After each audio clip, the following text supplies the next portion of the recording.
Yeah, IT. Oh, but it's. Oh, okay.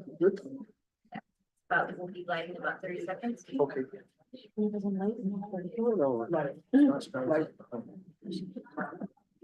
Order with me, when yours comes up, I'll turn it over to you and you just ask to table it so you could do some, preparations. Well, however you want to work. Are you on mute there, Anna? Yeah, you're. We could do it up front with the agenda. Just rip it off. Oh, yeah, I can hand out you guys, I can hand out your little gifts if you want, yeah, we could do it right away, yeah. and then we just keep rolling.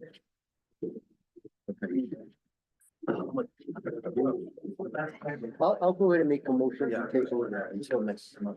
Until May. I'll even second it. Get this rodeo underway. He wants to do very presentation, so. You know, Test. I'll give you guys your gifts here. Brought your peak. Everyone got a peak. Okay, Renetta, Everyone got a peak. I sent you a request. That's All right. beautiful. Thank you, that was so thoughtful of We're you. good to go. I love peaches, that's beautiful. It's a stress. I'm gonna put native. I've been using those school buses for that. Oh, yeah. Have you? Yep.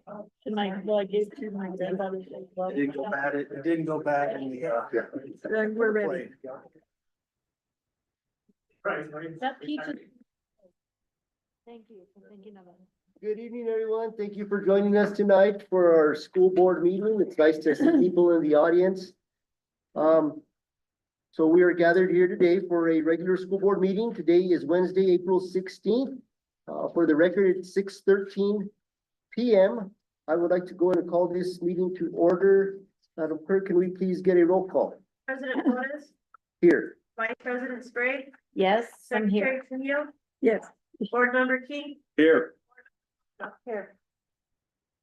Okay, item 3 is the Pledge of Allegiance. I'm going to go ahead and turn it over to Superintendent Leyen.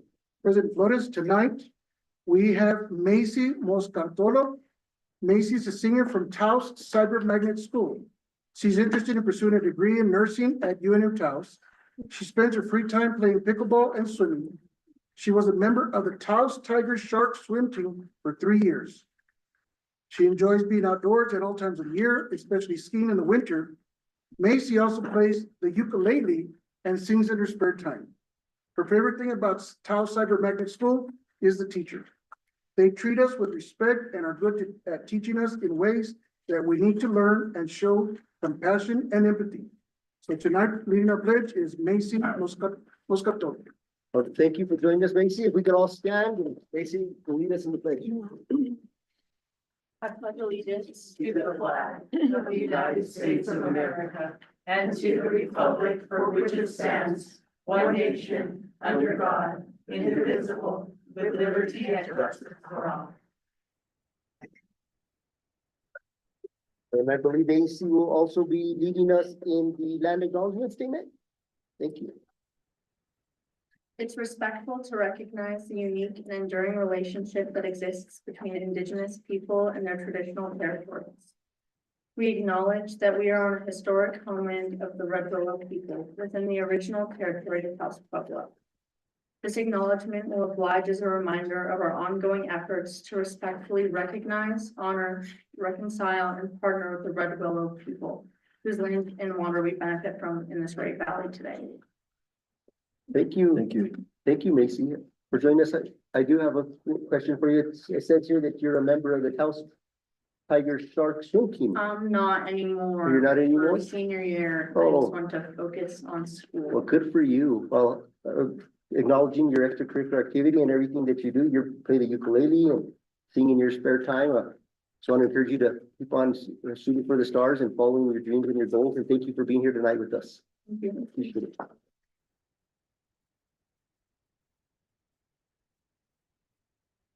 Item 5 is approval of the meeting agenda.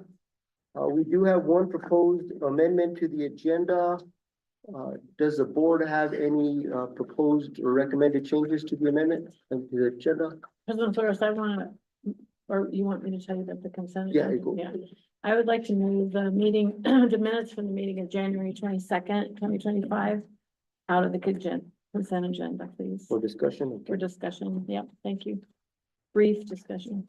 Okay, so we have two amendments to the agenda. I will make a motion to approve the agenda with these two amendments. We will go ahead and proceed to move item 8, 12, January 22nd, 2025 meeting minutes out of the consent for discussion. And also as part of that motion to table item 9.1 to a future meeting. Do we have a Second. second? I'll second it. Second from Vice President. Call for the roll. Board Member Concha? Yes. Board Member King? Yes. Secretary Trujillo? Yes. Vice President Spray? Yes. President Flores? Yes. Okay, item 6 is public comment. Do we have any members of the public that wish to speak during public comment? Yes, ma'am. If you could please sign up for public comment, where's the form for her? No, we please, No, we come want on. to hear from you. Yeah, it's just for the record, we need to have your name and have to sign that first? you can go ahead and speak and then sign your name. And if you could just state your name for the record. Sure. My name is Tanya Duncan. I'm with the Taos Soil and Water Conservation District.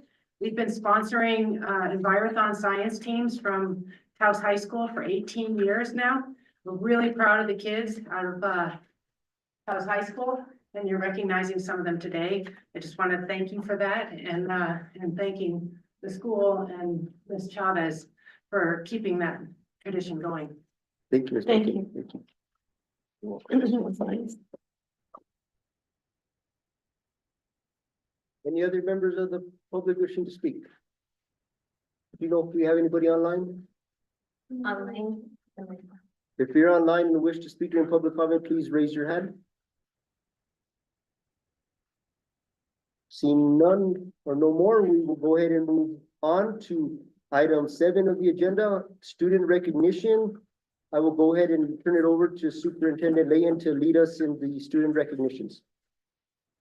President Flores, Vice President Spray, members of the board. So tonight we do have academic student recognition.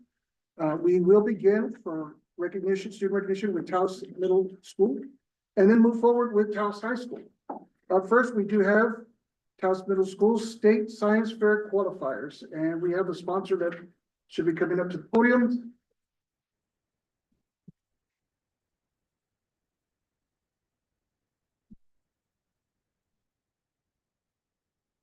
Superintendent Layton, or President Flores, and members of the board. Fellow colleagues, administrators, teachers, and community members that are motivated to support students, and a big thank you to the parents that are here tonight to support our youth pursuing academic opportunities and excellence. We'd like to honor our students who made it to state science fair, the highest level in the science fair programming in the state of New Mexico. 17 this year from Taos Middle School, beginning with the students that are here tonight, and then we'll mention the names of the ones that juggle many extracurriculars, including track, softball, who are gone. Our 8th grader, Amorita Vigil.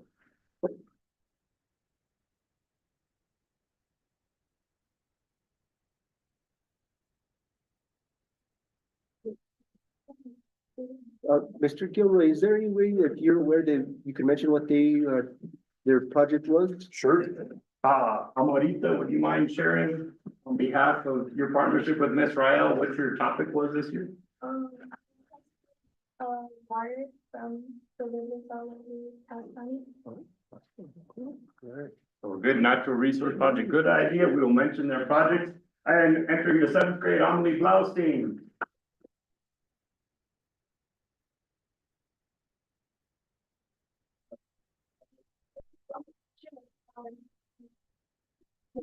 Go ahead, I'll let you talk now. Oh, I was seeing how socialization affected Alzheimer's. That's it. Thank you. Thank you. Another 7th grader, Esperanza Herrera.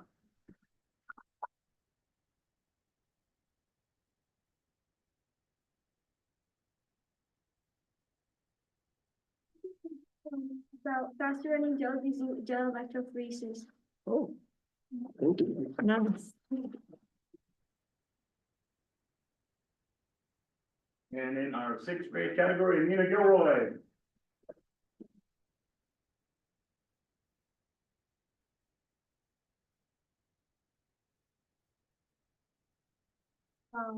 Permanent marker brand, 6 Western plastic. Good to know. Nice. So if you're labeling any boxes. And another sixth grader who, made it down with, full fresh support, tapping on his way down the science fair. We're very proud that he's still able to participate and attend, and he's accepting this on behalf of himself and his partnership with his sister, Angela Rascon Bencomo and Tatiana Rascon Bencomo.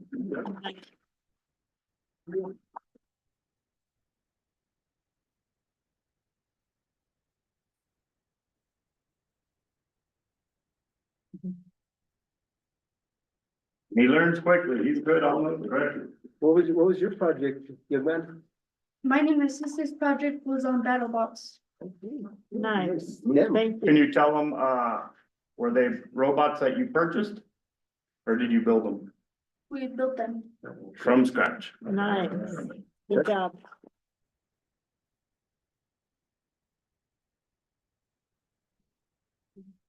For the folks that are juggling multiple extracurriculars, we will mention their names. If it's efficient, I'll list them all and then we can honor them all with an applause. Evan De Herrera, actually, we have a volunteer to accept his. Evan De Herrera from the 8th grade. We're encouraging him to continue. He's looking at mine reclamation Nice. and mine soil. Camila Varela.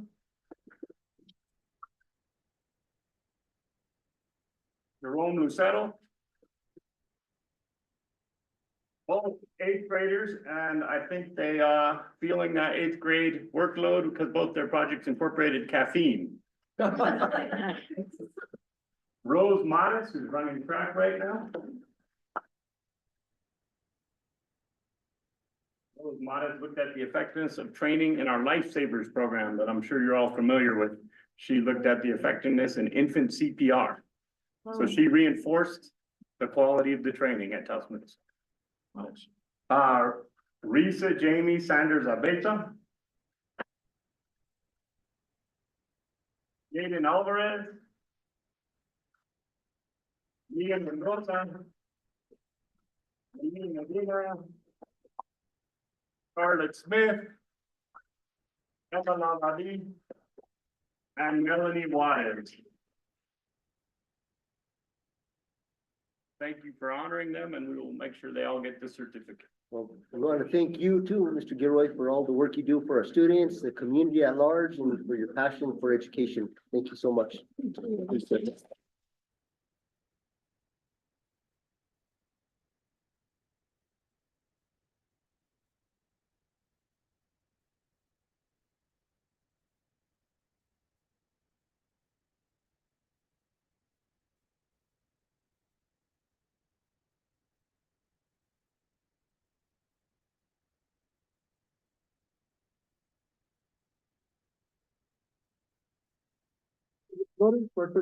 Up next, we have recognition of the Taos Middle School electric car participants.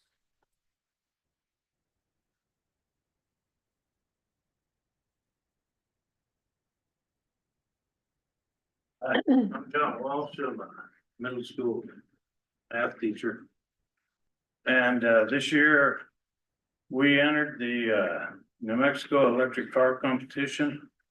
It's a middle school competition for the state. There were 43 teams there. And we ended up 20th, which is pretty good for first year. Yes. So we start with a little car they send you a kit. It's sponsored by Sandia Labs. And so they send you a little kit that has a piece of balsa wood, a couple of axles, 4 tires, like 5 or 6 different gear ratios, and a little motor about that part of your thumb size. And then they have a race down, and it was in Albuquerque. And so kids put these cars together, And they have to decide on the gear ratios, okay, and when they get to the competition, you have to carry a salt, one of those, Morton salt containers. Which is pretty heavy for a little car that's that big with a motor that's size of this right here on my finger. You know, but anyways, we did pretty good. In fact, our teams won the Spirit Award Nice. and we got a trophy. And then we also won an award, and I'll tell you about that when he gets up here. So some of the participants were Bianca Lopez.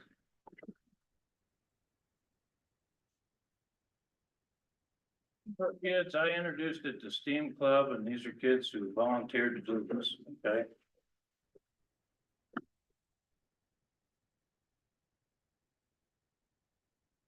Leah Martinez.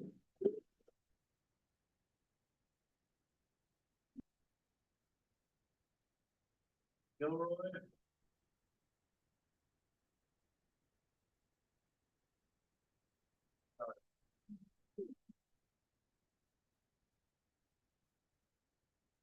And Jacob Sanchez Lopez.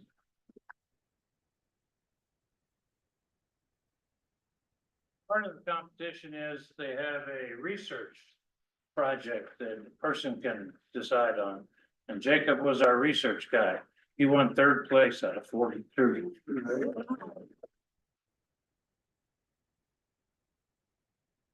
Some of the kids that helped, that aren't here tonight, was Naija Flores.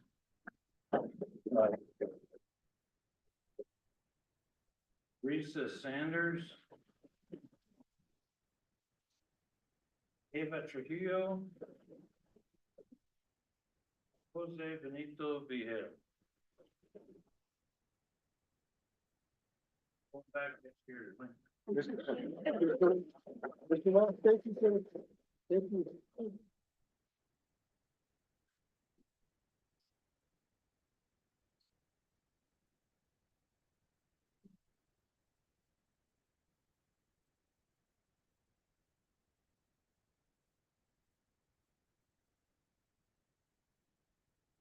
Next for student recognition, academic student recognition, we have Taos High School.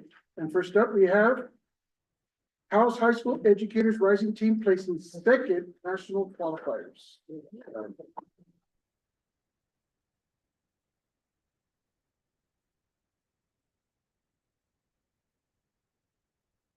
Ala Vargas Gonzalez, and I am the NMAA Career and Technical Student Organization Teacher Leader for Educators Rising for the Taos County chapter. And tonight I would like to present our state champions. We have first up Mia Barella.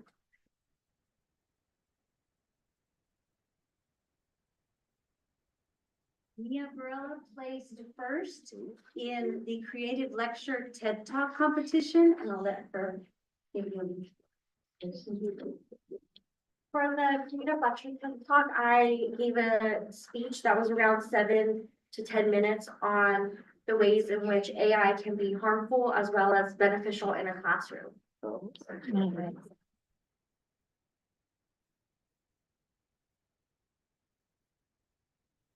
Next up, we have Brianna Taylor.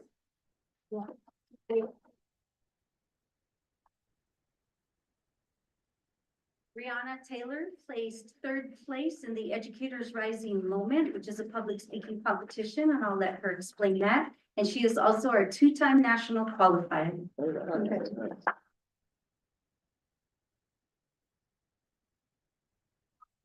Was a 4 to 5 minute speech on why I want to become an educator and the route that led me there. So Awesome.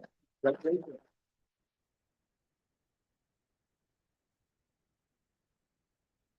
Thank you for honoring our students tonight. Now wish us luck. We are off to compete at the national level in June in Florida. All right.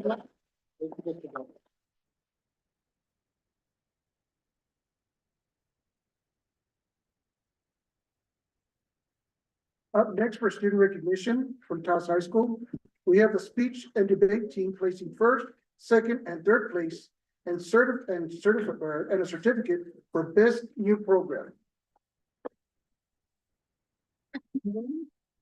I'm standing in for Miss Anne McNaughton, our speech and debate coach at the high school, and acknowledging her students that, as Dr. Layton mentioned, over the year have received first recognition, first, second, and third places. And then the greatest news is the certificate for best new program. So we're really excited to see where this program goes. We have several students away at different obligations, but I would like to start off by recognizing Jacob Flores.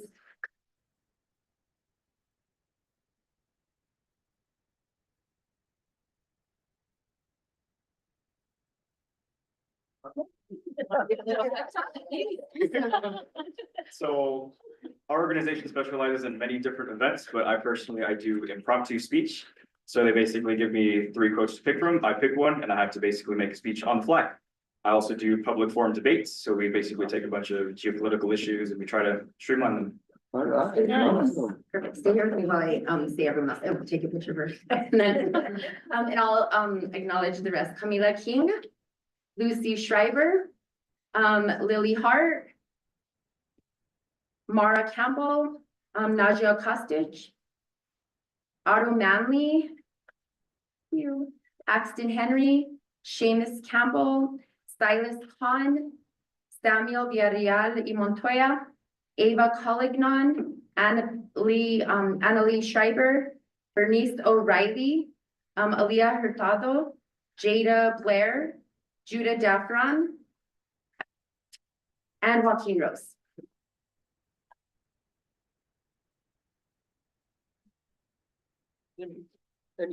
I'll take this. Gave instructions. Oh, did she? Okay. Track. Congratulations. And that's quite a bit of students, so Oh, that's so awesome to see so many names being read out that are participating in speech and debate. Really and exciting. 18 of them, so it's been great. Oh, I was. So President Flores, Vice President Spray, speech and debate, we had a couple of students who approached my office to see if they can present as part of one of their finals for our board meeting, so that they can showcase how they do speech and debate on a specific topic. So I do anticipate that at the next board meeting, just so that you know. Presentation. All right. Okay, up next, we have the recognition of Taos High School in Marathon, first and second place at regionals.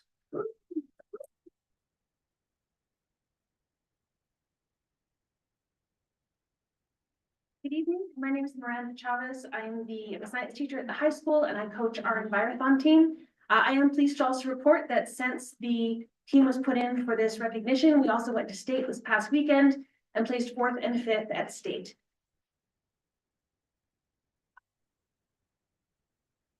I'm not sure how many of you are familiar with Envirothon, but it is competitive environmental science. These students spend most of the year learning environmental science skills, such as how to measure tree angle and height, determine the worth of an acre, do water testing, fire mitigation, any of those things, and then also learn how to take those skills and put them together to solve broad-reaching problems. This year's state scenario involved fire mitigation, overgrazing, erosion,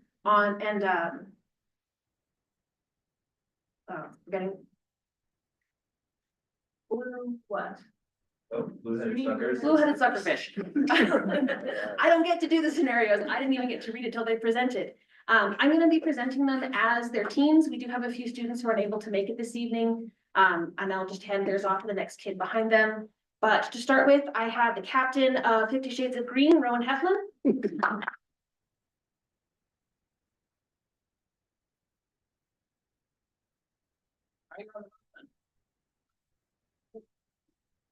What's in that stack? Monique Jordan.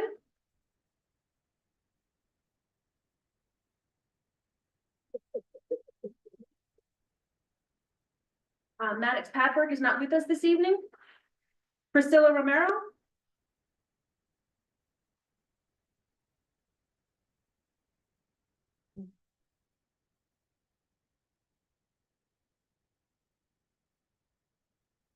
Emma Atkinson, who is not with us this evening. Laura Mack.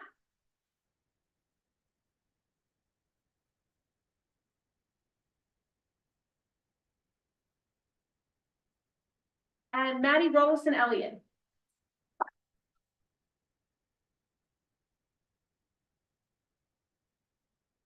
Ulysses Harrison is not with us. Elliot Conlon.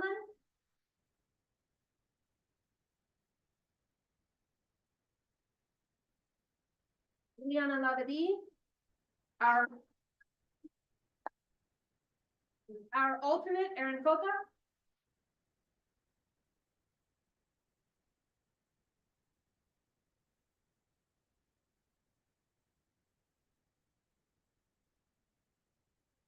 Casillas.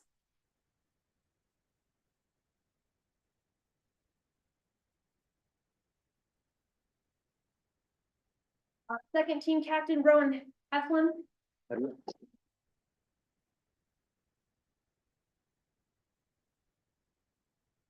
Enrique Flores, whose paper is missing.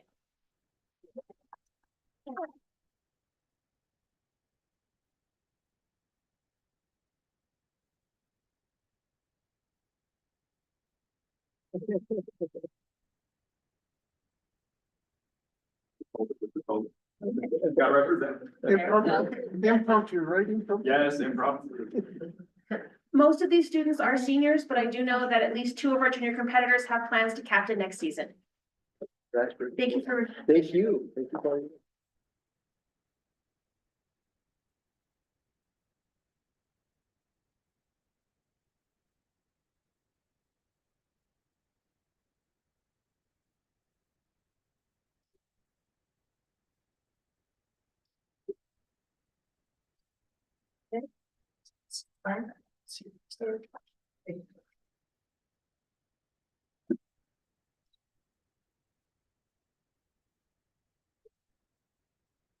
And last but definitely not least, is recognition of Taos High School Culinary Arts Pro Start Management First Place National Qualifier, 30 in a row, Hospitality Industry Educational Foundation Cup, Skills USA third place student, and second in culinary.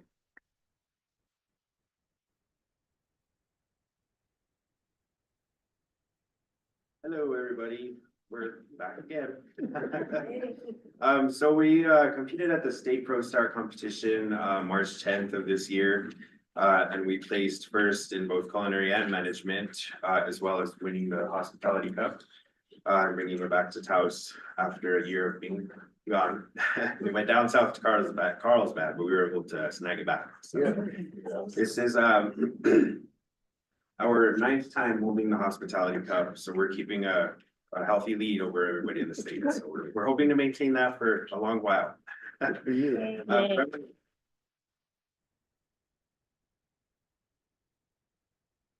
gonna go ahead and start with the Pro Star Culinary students. I'm gonna bring them all up at the same time since they are all a team. They do have 1 hour to prepare a 3-course meal with only 2 butane burners, no running water, no electricity, no refrigeration. And they prepared a pretty intricate menu this year. A couple people were able to experience the menu. Last week, we hosted a showcase dinner as a fundraiser to get to nationals. But I'll let them explain a couple of things once they get up here. So Elliot Conlon.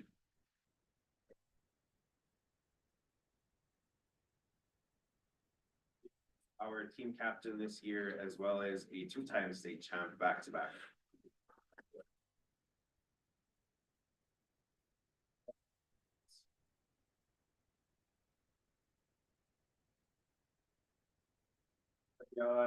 Competed last year in management and placed 3rd last year in management versus this year in culinary. So.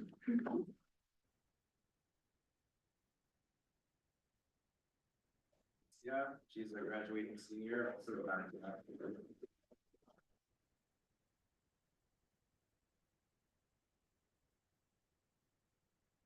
Richard Dunreese, he's a freshman.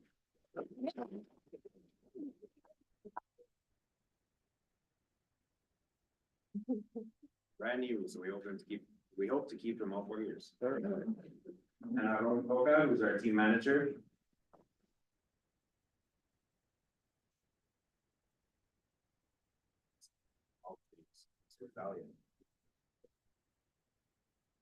Okay, so this is our culinary arts team. Next, I'm gonna bring up our management team. Luciano Romero, who's our team captain.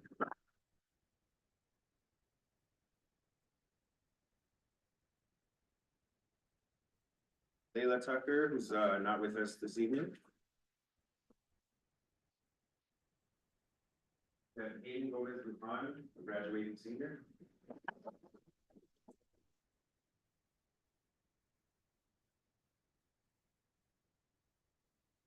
Maribel Vigil, a freshman.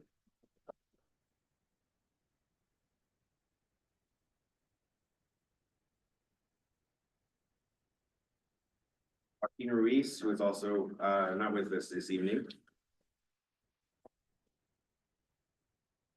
Those are our state Pro Star champs. We have to give them their awards again, but they're right here, so we wanted to just show them off to everybody. Yeah, we want to. And then just one more competition that we competed at in state just a couple weeks ago was the State Skills USA conference, and we had two state medalists, one being Elliot Conlon in third place in baking and pastry.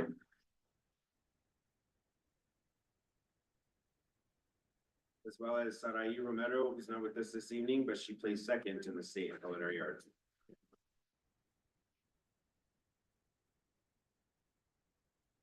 Just a little bit to ask you guys a couple questions. Yeah. Board Member King. Oh, appreciate it, Mr. Medina. It seems like we've had a little, with COVID, our restaurants have been lacking, so I encourage every one of you, especially the seniors, to continue serving our community. Everyone has to eat. That's a great industry. You know, Mr. Medina's family has a restaurant. I'm sure they're always looking for good people. Always. Thank you, board members. Mr. Medina, would you come up? I'd like to shake your hand. Yes. I think maybe all of us would like to. Thank you so much. And congratulations. This is incredible. And then I'll focus the cameras off.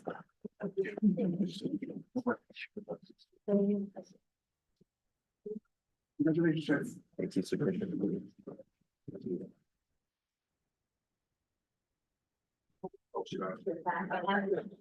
What a cool thing.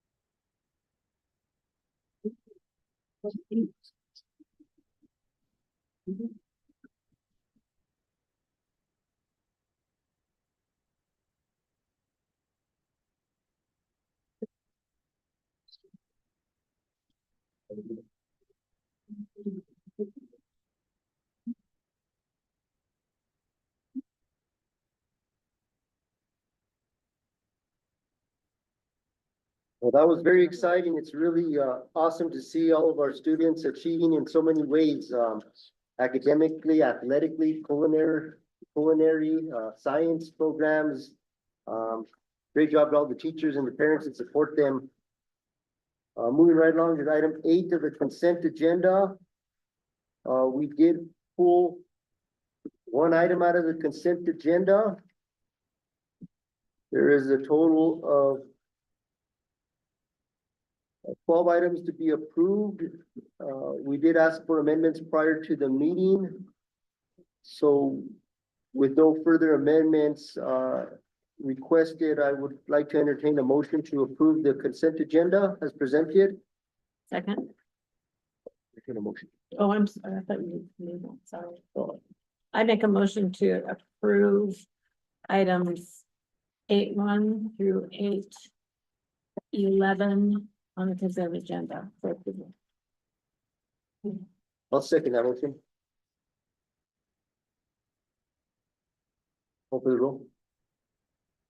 Board Member Concha, Yes. Board Member King, Yes. Secretary Trujillo, Yes. Vice President Sprague, Yes. President Flores. So we did pull one item out of 8-12 of the consent agenda. So we'll remove the January 22nd, 2025 meeting minutes. And I will go ahead and make a motion to approve the remaining minutes of item 8-12 minus the January 22nd, 2025 meeting minutes. Second, We have a second from Vice President. Board Member Concha? yes. Board Member King? Yes. Secretary Trio? Yes. Vice President Spray? Yes. President Flores? Yes. Vice President Spray. All right, I wanted to bring to everyone's attention, and I think that I'm right, but I hope I'm right. Anyway, under item I, which was other presentation, IA Harwood. The Harwood made a presentation to us, and there's just one word in the minutes that I would like to have changed. It says toward the end of the first paragraph, it says the contract between the Harwood Museum and Taos Municipal Schools will be revised and presented at a future school board meeting. I want to change that will be to maybe, because I don't know that we will want to, I don't want to be committed to it. I don't believe that we said that it would be revised. I think that we said that it may be revised at that meeting. So I wanted to point that out. Vice President Spray, if I may, do you want us to review it and then recheck to see if that was wording and present it for the next one? You can, but I don't believe that we did say it would be, because we aren't sure that it will be. I don't believe that that's correct. So, what we can do is let's move forward. If you would like Vice President Spray to have superintendent and staff review those meetings to confirm, so that we are correct in the minutes. It can be if they want to, but It is recorded, though. The meetings are recorded, so. Right. It should state, that's fine. But if it was, will be, then we should bring it up later, because I don't think that was what was meant. I don't think the Harwood wanted that to be the impression. Because neither of the two groups, the schools or the Harwood, haven't decided that we're gonna change it. I don't believe that's what they wanted to have it say. However you want to handle it. I think, it would be best for, just a quick review of the meeting minutes to confirm. Fine, whatever works. And then I also, as a topic of discussion also, being that there was discussion about the possible revising of those meeting minutes. Superintendent Lane, can you, not revising the meeting minutes of the, contract? If we could look at, if that is necessary, since it was discussed in those meeting minutes about the need to revise them or not, I mean, revise the contract. revise the contract. Yeah, that's never really been in all the committee meetings. We haven't talked about definitely revising the contract. No, we haven't. Yeah. I think review. So what, Okay, thank you. with that being said, we'll go ahead and table the approval of the January, I'll make a motion to table the January 22nd, 2025 meeting minutes pending review and to be brought forward at a future board meeting. Thank you. We, need a second. Second, A second from Vice President. Board Member Concha? Yes. Board Member King? Yes. Secretary Trio? yes. Vice President Spray? Yes, President Flores? Yes. thank you, Mark. Thank you, Vice President. Okay, moving right along, we have item 10, student outcomes. Campus principal presentations. We have two presentations tonight. Our first presentation under item 10.1 is Ranchos Elementary Board Presentation. Dr. Madeline Serna Marmol.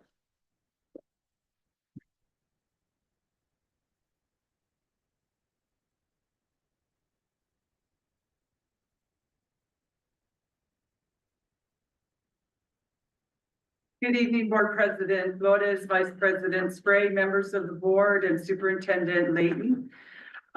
Tonight, I'm showing off our Math March Madness winners, and these are our winners with math facts. So we had a school-wide competition to see who had the highest achievement in math. And it was actually a competition, so everybody participated in their classrooms. And then the top 10 winners from every grade then participated in a timed competition. And these students from kindergarten, right here, ooh, I don't know where the laser goes. Right here, kindergarten, first grade, second, third, fourth, and fifth, all got trophies. And the top 10 students that participated got medals. And then everybody in each grade got a ribbon for participating. So everybody won something. And it was really a fun way to celebrate math in our school and to really showcase and highlight what we're doing in math. So these are the actual winners of the math facts. And then we had word problems. So we had 2 different categories.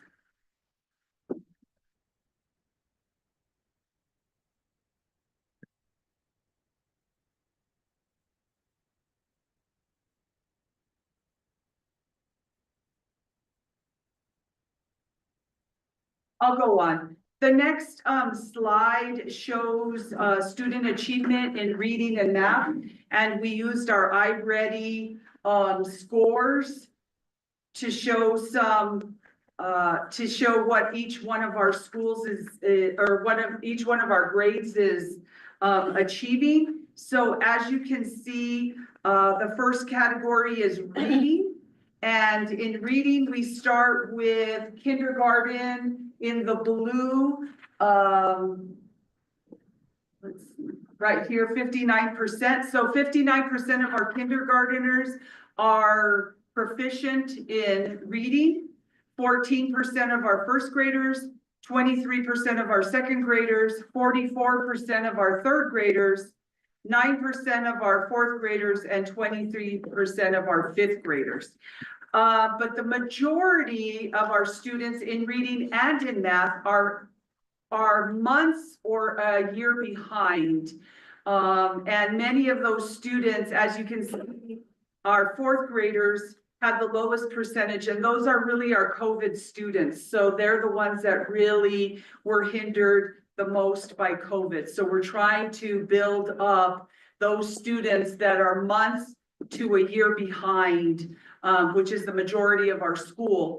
And so we are really concentrating on those students that we refer to as nearing proficiency or in the yellow.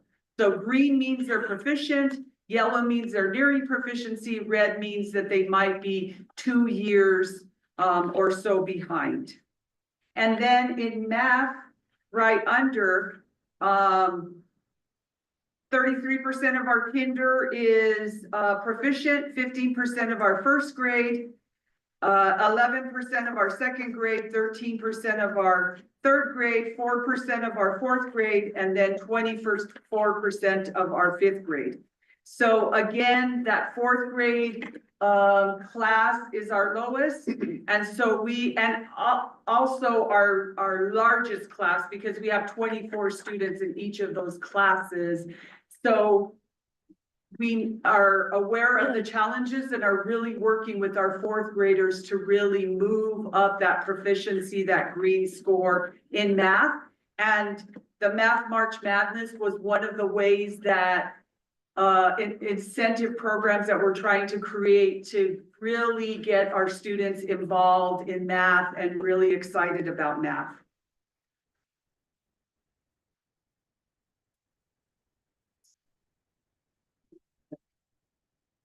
Okay, so attendance for the third quarter, 110 students received Tier 1 attendance awards. So if you're 10% or lower, you're in the Tier 1. So that means you missed 4 days or less in the third quarter. And so we had 110 students who received that award, 8 students who actually had perfect attendance, but we're trying to be more encompassing of attendance, tardies, and those kinds of things. So we really want to celebrate Tier 1 attendance. So 49% of our students are at Tier 1, 39 at tier 2, 9% are tier 3, and 3% are at tier 4. So tier 4 could mean 25 days or more. And so tier 3 and tier 4 students, we are calling their parents, we're meeting with them. Our attendance coach is really working on an attendance plan with those students so that we can check in, find out what's going on. Was there an illness? What is happening? So we're really making sure that we're in contact with those parents and finding a way to help them help their students get back to school. And then our initiatives and incentives, we're really working on a lot of educational field trips. So not only are we working with Rivers and Birds, we're trying to get our students to go to the zoo in Albuquerque. We're going to Explora. The Student Council has a special trip to Explora, and they have created a really great program for us to take our students. So we're really looking at ways where we can expand our students' horizons by really focusing on academics. Of course, we're doing fun things too. The 5th graders are going to the trampoline park in Albuquerque and those kinds of things. But we really want to make sure that they're incorporating education and academics into their field trips. Our college and career fair, I'll have much more information for you in my next board report. It was a true success. The 2nd graders to the 5th graders, actually, I think we had about 15 different entities who came to our school, and our students were asked to ask them questions about what does it take to be a police officer? What do I do if I want to be a teacher? What would it be like to be a counselor or a social worker?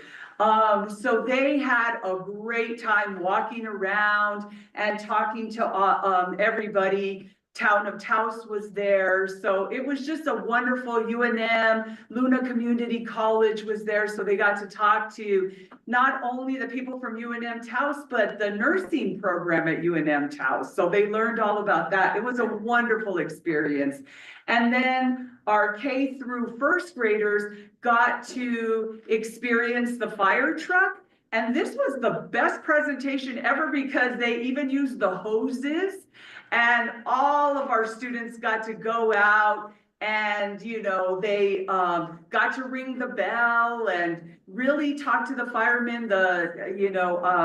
Fire Chief Eddie Joe Abeta was there and spoke to them and met all of them. And so it was a really exciting time for all of them. Our Town of Taos police were there as well. So that was a really exciting experience for our our pre-K through 1st grade.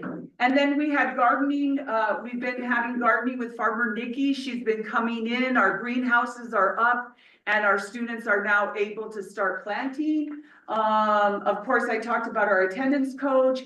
Ranger Kara came and talked to all of our students about water safety, especially now when our students are going fishing and swimming and going rafting. And she really talked to them about water safety, which is wonderful. And then our teachers, of course, as I stated before, are working collaboratively so that we can go from nearing proficiency to proficiency. We're having our field day on Friday the 9th. I invite all of you to come to our field day. It's going to be really fun. Miss Jenny, our PE teacher, is working on that.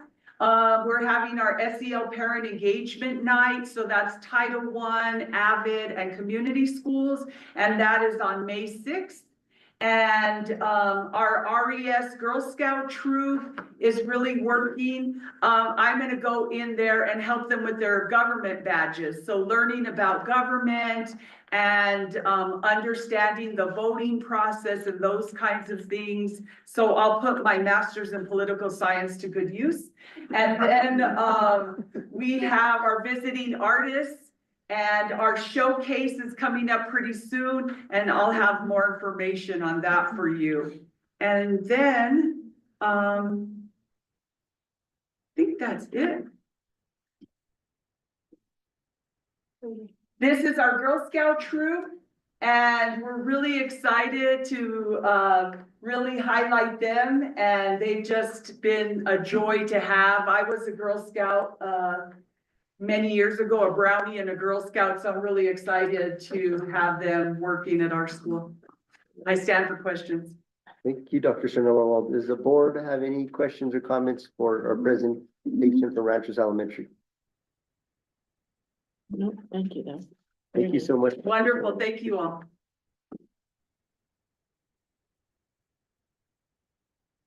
Our next presentation, item 10-2, Taos Cyber Magnet School. This is Carla Martinez, Principal and Continuous School Improvement Coordinator.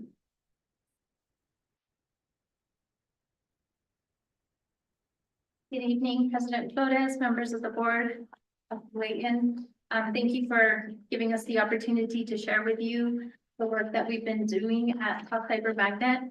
Our focus for the next few weeks is to finish strong and for all of our students to really complete their courses, focus on testing, and enjoy the warm weather that we've been having with several walking field trips that we've been doing. So first, we'd like to share with you, and all of the board members should have received a graduation invitation. On May 30th, here in the boardroom, we will be hosting Taos Cyber Magnet graduation. We have 2 graduates. Maisie Moscartolo is one of our graduates. And so we'd like to extend that invitation, and we'd love to see you celebrate our students as a community. We are currently working on language arts intervention.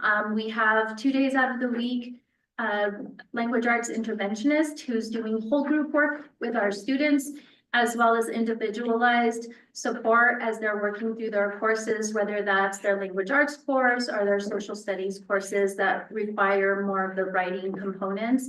And so the students just, through conversations have really appreciated the opportunity to work with somebody and identify some of their areas of growth and receive that support. We also completed SAT testing on April 15th, and we will conduct the NMASR testing, which is a science readiness assessment, on April 29th. So again, we're flip-flopping between course completion and making sure that our students are ready for assessments as well.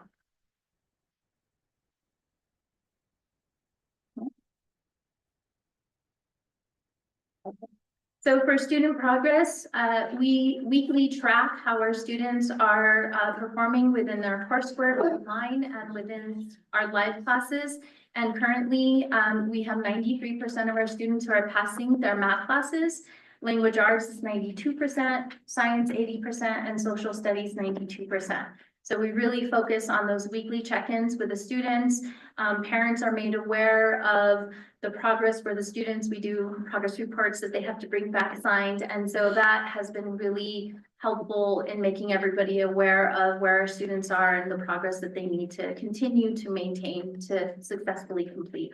Currently, we have about 78% attendance for our students throughout the year. That is one area that we continue to address and struggle with, but we definitely are constantly monitoring and providing the supports that we need, the tiered supports, as Dr. Serna Madmol mentioned, so that our students understand the importance of being in school every single day.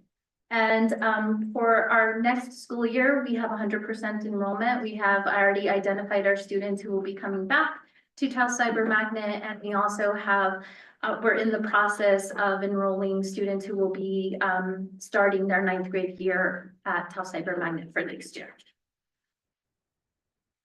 I would like to give an acknowledgement for our teacher, Miss Mari Chavez. She has had perfect attendance for 16 out of the 18 weeks when I prepared this report. And her dedication to our school is the reason that our students are so successful. And I know we're a very small school, but I just felt it's very important to honor and recognize the work that she does every single day with our students and how she monitors their academic progress, their attendance, all of that rolled in to her daily attendance. So I just wanted to take the opportunity to acknowledge that. I was recently able to attend 2 trainings provided by NMPED. One was on multi-layered systems of support, And taking that in combination with our school improvement training that I was able to attend, we've started to make some shifts, and I'll address those in the next couple of slides. So parent-teacher conferences, we had 75% attendance. I was able to sit in on several of those, and it was very nice to have those conversations with the parents and the students and identify what their goals are for this year in order to finish the school year, as well as what their goals are for the upcoming school year. We feel it's really important to have those personalized conversations, and the parents who were not able to attend parent-teacher conferences have definitely been contacted, and communication has been made just to make sure that our families are aware of where our students are. We did have several college visits planned, but it's the end of the year and buses are a scarce commodity, actually our bus drivers. And so we've had to postpone that, but we've reorganized when we're planning to take field trips for the beginning of the school year next year, so that our students have that opportunity to use that information and then kind of plan their curriculum and their course choices. Again, graduation, just sharing with you that that is a celebration of learning for all of our students. Because we're such a small school, we have the opportunity to celebrate the hard work that all of our students, 9 through 12, have completed throughout the school year. So we'll be honoring all of the work, and our parents will be there as well. Referring back to the trainings with multi-layered systems of support and school improvement, one of the areas that we identified as a school that needs, that we feel that we would like to address is our culture of climate and welfare. So during parent-teacher conferences and the week before and following, we were able to put out a parent survey. And it's just a perception survey of how the parents feel that the school is serving the needs of their students. And so we had very good participation. I think we only missed one family in the responses.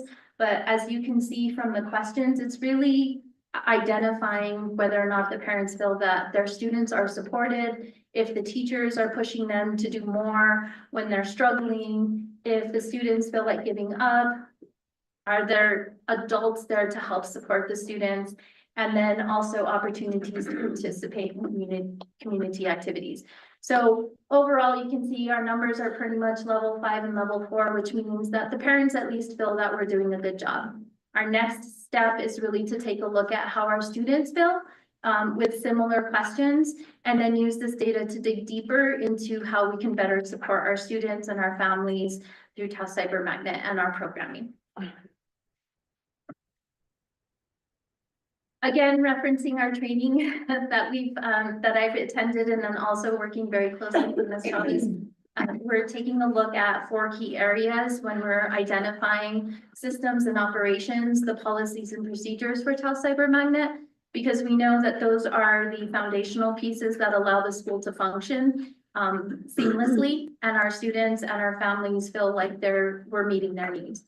So 4 areas that we're really focusing on for this year to identify as goals for next year include our demographics, doing a better job of tracking how our students are meeting their graduation requirements, credit recovery, as well as learning styles, information that can help us better serve our students, our school processes, identifying clear protocols for families and students who are interested in enrolling, credit recovery, our social emotional supports, and then any student support that's needed for them to be able to continue to succeed. Our student learning, we're looking at interventions and acceleration, as well as our short cycle assessments and our grades, monitoring those closely, and then identifying the needs for individualized intervention plans for our students. And then finally, the perceptions, which I shared with you, the survey results from parents and how our students and parents perceive the work that we're doing at Taos Cyber, because regardless of what we think we're doing, we need to make sure that our families and our students feel supported. And with that, I stand for questions. Thank you, Ms. Martinez. Does the board have any comments or questions for Mrs. Martinez? Mrs. Board Member Concha. Thank you for the information. I was just curious on the culture, climate, and welfare. The questions that were on the survey, where did those come from? Those came from, they were modeled after I'm not sure if the board is familiar, but there's been studies about nationwide success in schools that were struggling, the opportunity myth. And there's some work that's been done to identify schools that have shifted the outcomes for students. And so it's from that work that was done at the national level. And so I just modeled those questions to reflect the research that they have used to support their work. Thank you. Okay. Board Member King. Yes, appreciate it, President Flores. Mrs. Martinez, you're right on point there, with the last week's conference, the national conference. Students are very important. You know, they're there. I mean, that flow is huge, so, I encourage you to continue that. We will. Yeah, thank you. Thank you, Ms. Martinez. Appreciate the presentation. Thank you.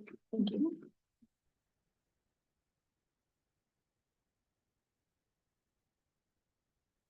Okay, we have our campus reports for review. Does the board have any comments or questions regarding the reports that were presented for review? Board Member King. I'd like to just point out regards, I said Enos Garcia, Mr. Atencio, I really was encouraged to hear that you guys are collaborating, you're talking to the different teachers. That was one of the things in the national conference. If the school is succeeding, find out what they're doing in the district, and you guys are using different in regards to modalities, talking to each other, because that's huge. If people talk, the networks, this is working for me, you know, when we were looking for Superintendent Layton, one of the consultants says you got to reach him before you teach him. And that's everything. Yes. So I compliment you that in the report. Thank you. Yeah. Very encouraging. Any other comments or questions from the board? With that, we'll move forward to item 11, Superintendent Report, Dr. Antonio Layton Jr. President Flores, Vice President Spray, members of the board. So as part of my superintendent's report, of course, is focusing on our strategic plan. So first one is foundational goal 1, which talks about the campus with the highest student attendance for the month of March. And so one of the things that I wanted to also bring is the student enrollment along with the attendance. And so if we look at the enrollment for the month, for the current, I'm sorry, between last board meeting and this one, we're going to be looking at current enrollment at 1777, which is 11 students lower than the last board meeting of the 26th. And we did mention that we were cleaning up some of the files. I still want to note that we are 33 students up since the beginning of the school year. So we are up, or we did see a negative, or a decrease, I should say, of student enrollment by 11 students. And so, of course, we know enrollment it impacts student achievement as far as district attendance. So if we look at our overall attendance for the month of, the overall attendance for the second semester, if we look at the chart all the way through week 13, we had a dip of 85 to 85%, although we're maintaining an 86% overall ADA, which is just 2 percentage points below the 88%. This is through week 13, and I want to, of course, thank Principal, where are you? There we go, Ms. Martinez, because she is very instrumental in providing me with this data so we can put it in a presentation form. And so having said that, the highest student attendance was interesting this month. We had a tie. And so for this month, this past March, we have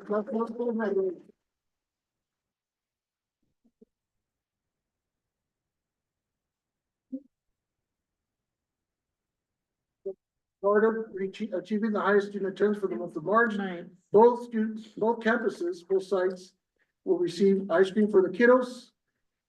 And so we'll communicate with our office to make sure and get that to you. Congratulations, Taos Middle School and boys. Thank you. And I will say I have to go down to the decimal to be sure. All right, up next, we're gonna talk about the highest staff attendance, which is foundational goal to educator excellence. And the campus with the highest staff attendance is Arroyos at 97.3. Of course, the staff for Arroyos will be receiving a breakfast burrito on us. Congratulations, Arroyos. Thank you. All right, these last couple of weeks has been, I've seen a lot of travel for myself, different conferences. 2 weeks ago, I attended along with Director of IT Communications, Maria Jean, to the Consortium of School Networking, what they call COSN 2025 Annual Conference. The focus was human leadership in the world of AI in Seattle, Washington. And so really what it was this was the largest COSN that they've ever had. And it was pretty neat in that everybody had pretty much the same questions, like how do we deal with AI? What do we do? The presenter that we see up here, Kenneth Shelton, one of the slides that he did mention was, he said, think of it like this way. He put a slide up there and he put a calculator, the computer, the encyclopedia, and Google. And he said, I'm gonna say a sentence and you fill in the blank. It said, students shouldn't be using blank because then they will be blank. Well, if students back at a certain time, and I remember when I was in high school, I'll say the 80s, but they used to say if students were using a calculator, then they would be cheating. I remember getting a little wristwatch. I couldn't use it for the SAT because it was being considered cheating. Now, calculators that are used for the SAT, which just had occurred at the high school, they're state of the art. So it's part of the effort to say, at some point, we evolve with technology. And so when he asked the presentation, excuse me, all the staff that were there, how many of you already have a policy? 90% did not raise their hand. The 10% that did, he said, of you, that 10% that do have a policy, it will evolve because this is new. And those of you, the 90%, learn from the 10% how they evolve.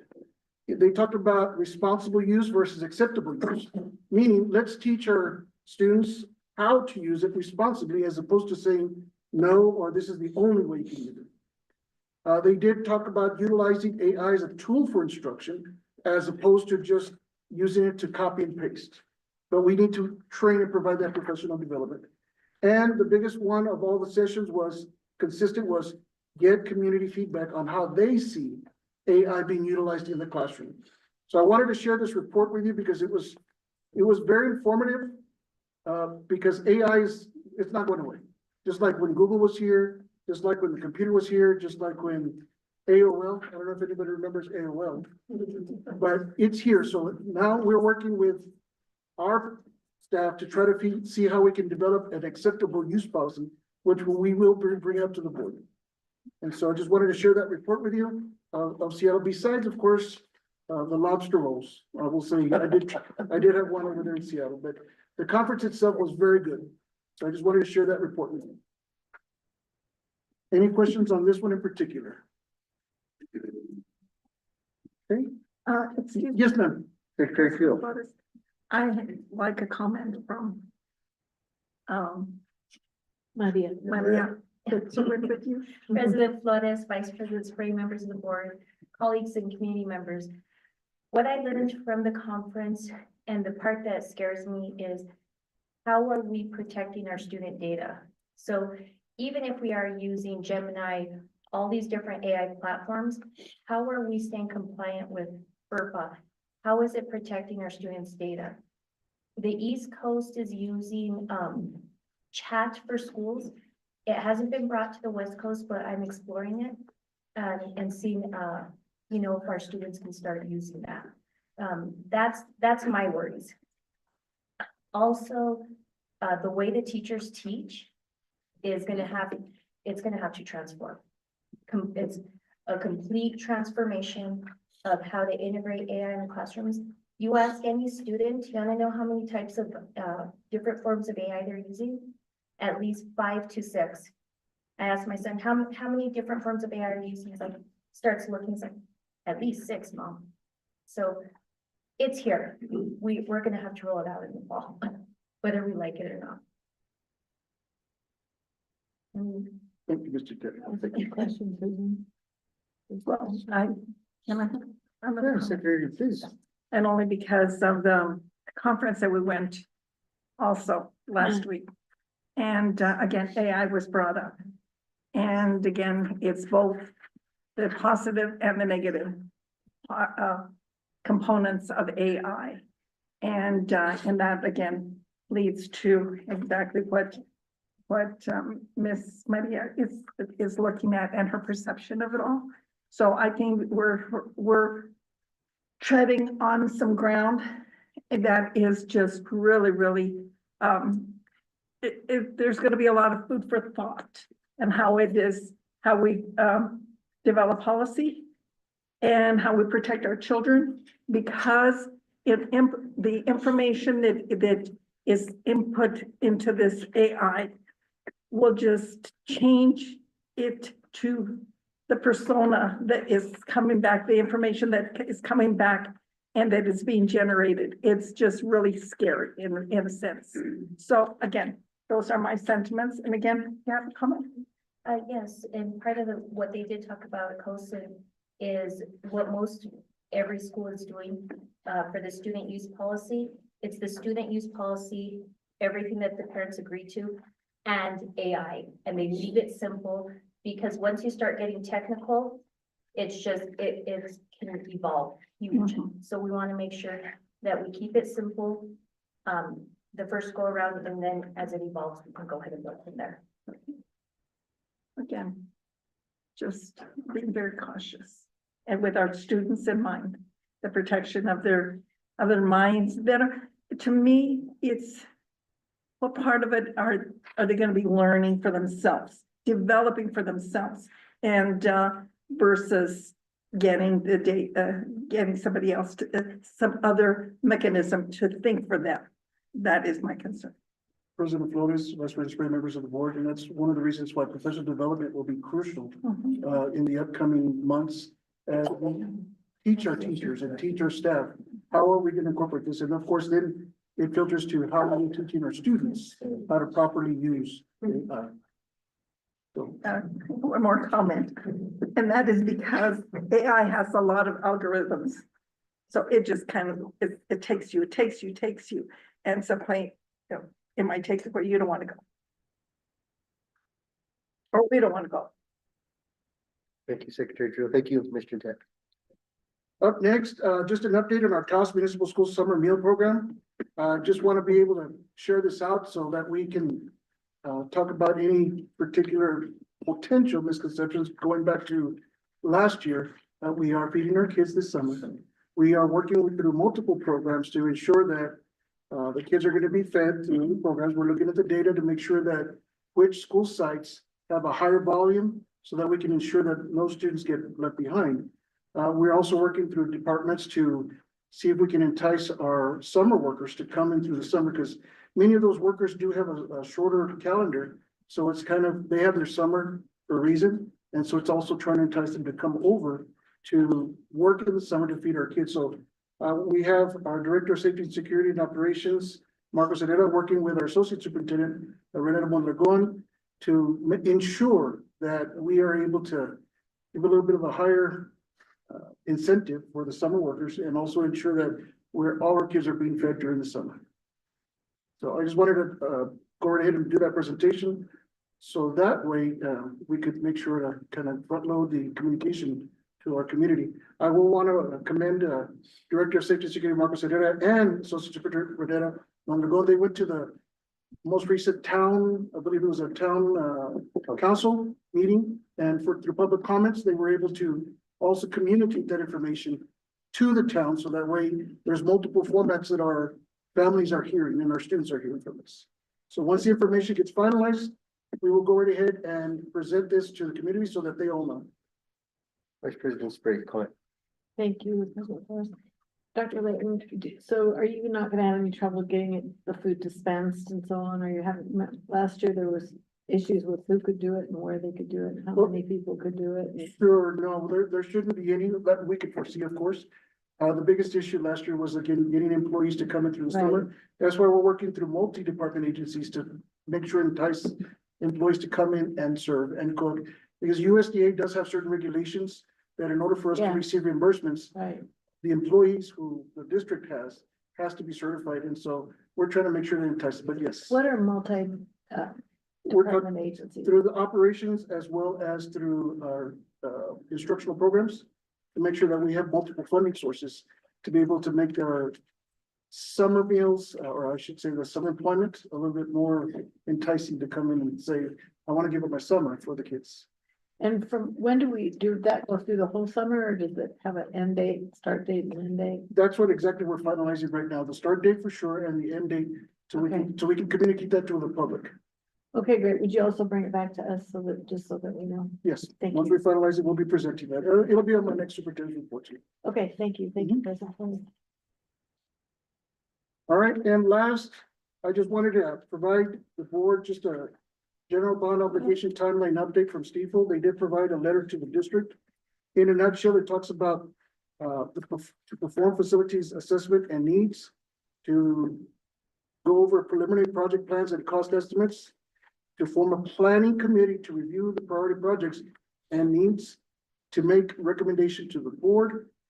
Steve also mentioned that the board considers calling an election in July if the board so chooses to ask the community. And so we begin scheduling meetings with the local community afterwards to discuss bond election plans and projects. I just want to provide you an update from Stifel on the timeline update so we can begin that process. President Flores. Yes. Thank you. When do you anticipate that the board will have a chance to discuss this together? So that would be, but we do need to start with a committee and to start looking at what are our projects that we're gonna really look at. Right. So that we can develop it, and then, of course, I meant more the question about whether we thought there was the right time to do this or not. We're just having a conversation with the board. Thank you. yes.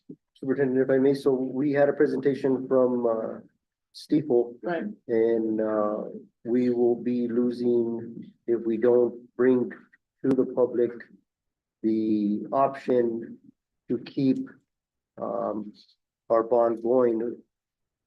We will lose that tax. It is so critical to the school district. We did have a presentation at the finance committee meeting that we held that Saturday. Right. From Stifel. They provided us with a packet that showed us that information. I believe, I guess if it needs to be an item of discussion, we'll put it on the next meeting's agenda. Because we are working with a very short timeline here. And just for the board to hear my personal opinion on this, that tax that has been coming into the district through this general obligation bond has been very instrumental to funding a lot of our maintenance and facility upkeep. If we don't make the attempt to give the community that option, it's really just allowing the community to vote for or against. I think if we don't bring it to the community, my personal opinion, it would be a failure on this board to allow that decision to be made by the public. So it is something that we need to consider. And also, the cost of inflation has gone up. Everything's getting more costly. It might be a good time to weigh the decision. Do we want to do a little bit of an increase or request an increase for the voters to consider? Because as inflation's gone up, the money we're bringing in there's that larger separation in what we can do with it. So we may need to weigh those options, but it's definitely a healthy discussion for the board to have. Yes. Yeah, I'd like to have the board discussion in an open meeting. Yeah. Oh, yeah, Thank you. definitely. Okay, thank you. That conclude your report? Yes, sir. And so that would conclude my report. I stand for further questions. Any questions for Superintendent? No, thanks. Thank you. Thank you, Dr. Layton. Okay. Moving right along, we have, coming up next is our policy review. First reading for consideration of revisions to Taos Municipal School Board Policy K 0850, public gifts, donations to schools. Superintendent, Dr. Antonio Layton Jr. President Flores, Vice President Spray, members of the board, the reason I bring this particular policy up for review. So our current policy says that any and all gifts should be brought to the board prior to approval. Which means whether it's $2, $20, $200, 2,000, whatever the case may be, any donation or gift needs to be brought to the board for approval prior to us accepting, so we can begin our procurement process. And so what that can do sometimes is provide a little bit of a lag time between the need for the donation by, like I said, for different organizations or entities to its intended purpose. So what I would like to propose to the board is an update to the policy that would allow the superintendent, myself, to accept donations that would be 20,000 or less. This would align to board policy for the procurement process as well. But with a caveat that any donation of $20,000 or less that I am able to accept, I would report to the next board meeting so that we can continue our transparency and procurement purchasing process. And so what we found in just doing a little bit of study is that some of the donations can get a little bit of lag time, or the monetary donations in going through our process. We'd have to wait before the board to get the approval, and then at that point, begin the process right afterwards. So this just allows me as a superintendent to accept them, but the policy changes would be to be able to report to the board. So with that, I can read the reading. Go ahead, read it. So there's the revisions highlighted in blue on policy K 0850, KCD, public gifts, donations to schools. For the purpose of the agenda item, this would be the first reading. The board has the authority to accept gifts and donations as may be made to the district or to any school in the district. Here's a revision. For those gifts and donations with a value of $20,000 or fewer, the board authorizes the superintendent to accept such gifts and donations on behalf of the board. The superintendent shall report any such gifts and donations accepted on behalf of the board at its next regular meeting. The board reserves the right to refuse to accept any gift or donation that does not contribute toward the achievement of the goals of this district and the ownership of which would tend to adversely affect the district. A revision. The board also reserves the right to direct the superintendent to return any gifts or donations accepted by the superintendent on behalf of the board. Any gift or donation accepted by the board shall become the property of the district, may not be returned without the approval of the board, and is subject to the same controls and regulations as are other properties of the district.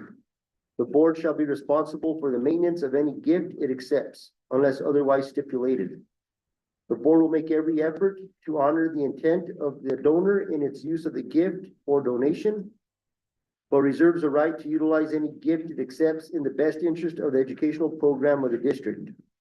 In no case shall acceptance of a gift or donation be considered to be an endorsement by the board of a commercial product or business enterprise or institution of learning. The superintendent shall encourage individuals and organizations considering contributions to the schools to consult with the superintendent on the appropriateness of any such gifts. The superintendent shall report to the board all gifts and donations over $20,000 that have been offered to the district for their review and action. The superintendent shall acknowledge the receipt and value of any gift accepted by the district and prepare bidding means as appropriate for recognizing or memorializing gifts to the district. Gifts shall be recorded in appropriate inventory listing and property records. Board have any questions, comments, or concerns regarding this policy? I have a question. President Flores, thank you. I was curious what the board felt about that dollar amount of $20,000. If anyone had any thoughts on that dollar amount.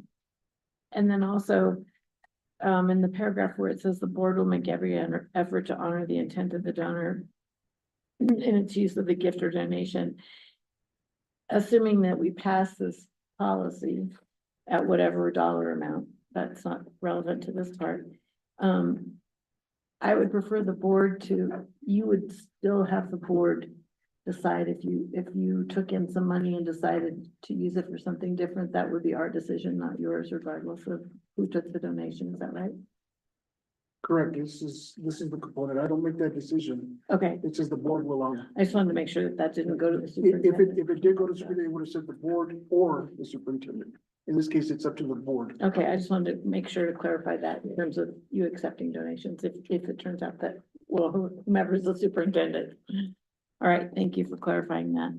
And just to follow up on the amount, the only reason that amount was chosen was so that it aligns with our current procurement, which allows me to authorize any. I understand So that. I just wanted to make sure. I understand that. I just wondered if the board wanted to adjust that number in terms of donations, or if everyone felt good with that number.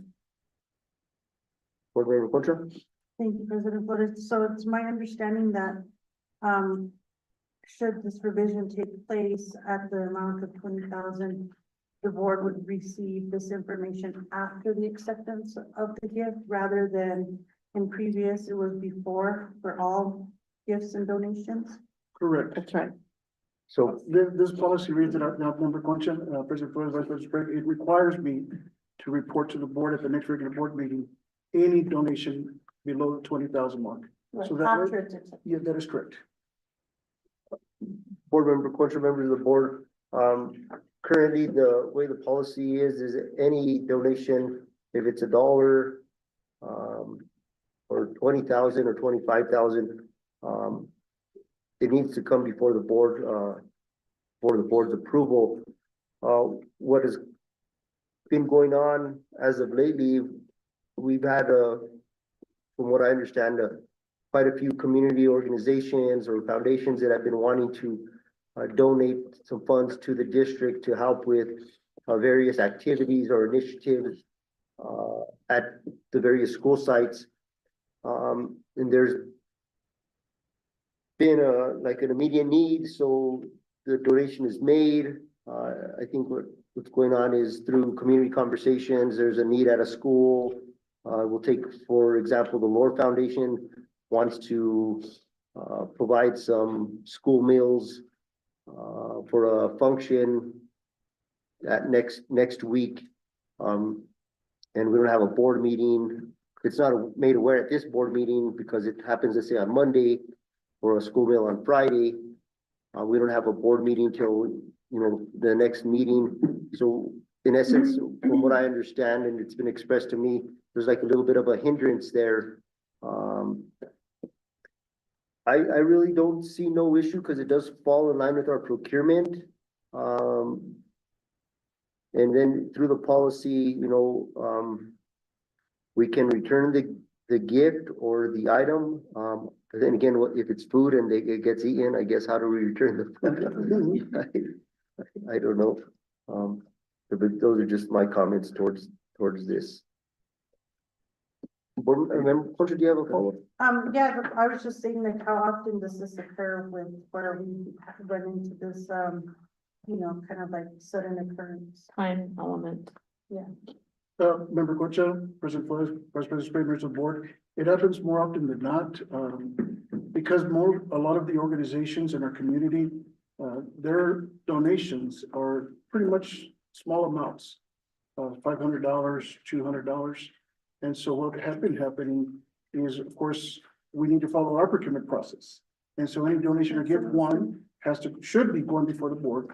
But then two, the donation should not be going directly to the staff, but then to the finance department to follow that purchasing and procurement process. And so that is in itself, because we're trying to make sure to follow the transparency and the procurement, is where the delay can become. So it's happened more often than not. And we don't want to discourage the community because of a time lapse. And so this would allow a little bit more efficiency and remove the time lapse for certain donations or gifts.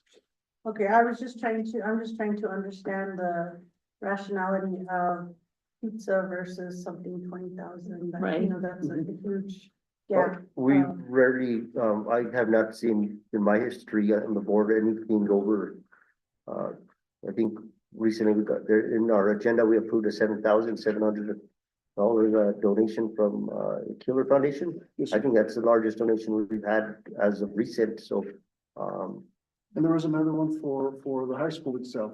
And so oh yeah. those are the kind of items, those are the kind of items that will go directly to programs that would allow me to accept and then expedite the process for the purchasing. So the only reason I'm trying to bring this up is we don't want to discourage our community members from donating, but we also want to balance that with our procurement process. And so what can potentially happen is if it would go directly to us campus or staff without going through the procurement process, then not only are we violating board policy, current, we would be also violating the purchasing process. And so we don't want anybody to wind up in a place where they didn't intend to be, but only because we didn't have something in place. I'm sorry, I'm just following up with everything. So your comments now are they in correlation with, what Ms. Maestas would articulate to us, or do we have an opportunity to hear from her on this as well? Sure, if you'd like. President Flores, members of the board. It's been rough. It is a kind of a big deal where we've seen where, you know, a lot of the students or teachers or anybody in the district wants to try to use their money. And they're like, well, we got a donation and we have to place orders for this or for that, and we have a deadline, or we need to get it before a certain date before school's out, or whatever the deadline is. So I think they think that we're picking on them and we're being mean, but we're like, no, you literally can't use any of that money until you get board approval. And so when Dr. Layden, you know, came on board, he saw like a little bit of the frustration that we have. You know, we get a little frustrated because we can't assist the people, and they get frustrated with us because they think that we're just being mean and just, you know, hoarding the money, maybe, I don't know. Say no, or say no. Or we're just like the no people. And so, yeah, I do, I mean, if, in my opinion, I would recommend it would be something that you guys should consider, you know, to allow Dr. Layton to be able to, you know, with a certain limit, maybe if you guys want to, you know, I think you were projecting maybe a kind of a limit. You know, put some kind of limit where he is allowed to do like the smaller ones, to be able to let these people use their money, the students use their money, you know, depending where the money's coming from. Because a lot of the, like the War Foundation, TCF, everything that they give to the district. Lionel? Anybody that gives money, even, you know, you do a donation as well. So all that stuff has to be able to be put in front of the board for approval, but it holds everything back. You know, if we don't have a meeting, you know, for another 2 weeks, then they can't put in their requisitions. They can't start their shopping or buying or whatever they're needing. And some of them get money to be able to put on like an event in the evening. Let's just say, well, you don't have 2 weeks before your event is happening. So would it be perfect in a perfect world for them to pre-plan and these donations to come in advance, like way in advance? Yes. However, just, we can't control when the community gives money. President Flores, Vice President Spray, members of the board, if I may follow, it also allows our programs to review whether there is a sustainable cost. Because let's assume a donation of a machine that's valued at 15,000 comes in. But then that requires the district for future purchases, paper, ink, or materials, or whatever. It allows the district to also be able to accept it and start reviewing, or begin reviewing, excuse me, and then accept it. So it allows for a lot of the systematic processes to take hold. But again, going back to Ms. Ballestas, we're just trying to see how we can be a little bit more efficient with our very generous community. Yeah. President Flores. What I'm also seeing is that when monies are donated, they're very specific. So specific to the use. So this will, I believe, allow transparency and making sure that not just procurement is satisfied, but the donor is informed also. I believe that the communication needs to be to the donor and saying, well, this is budgeted according to what the purpose that of your intent, because that's really, really important.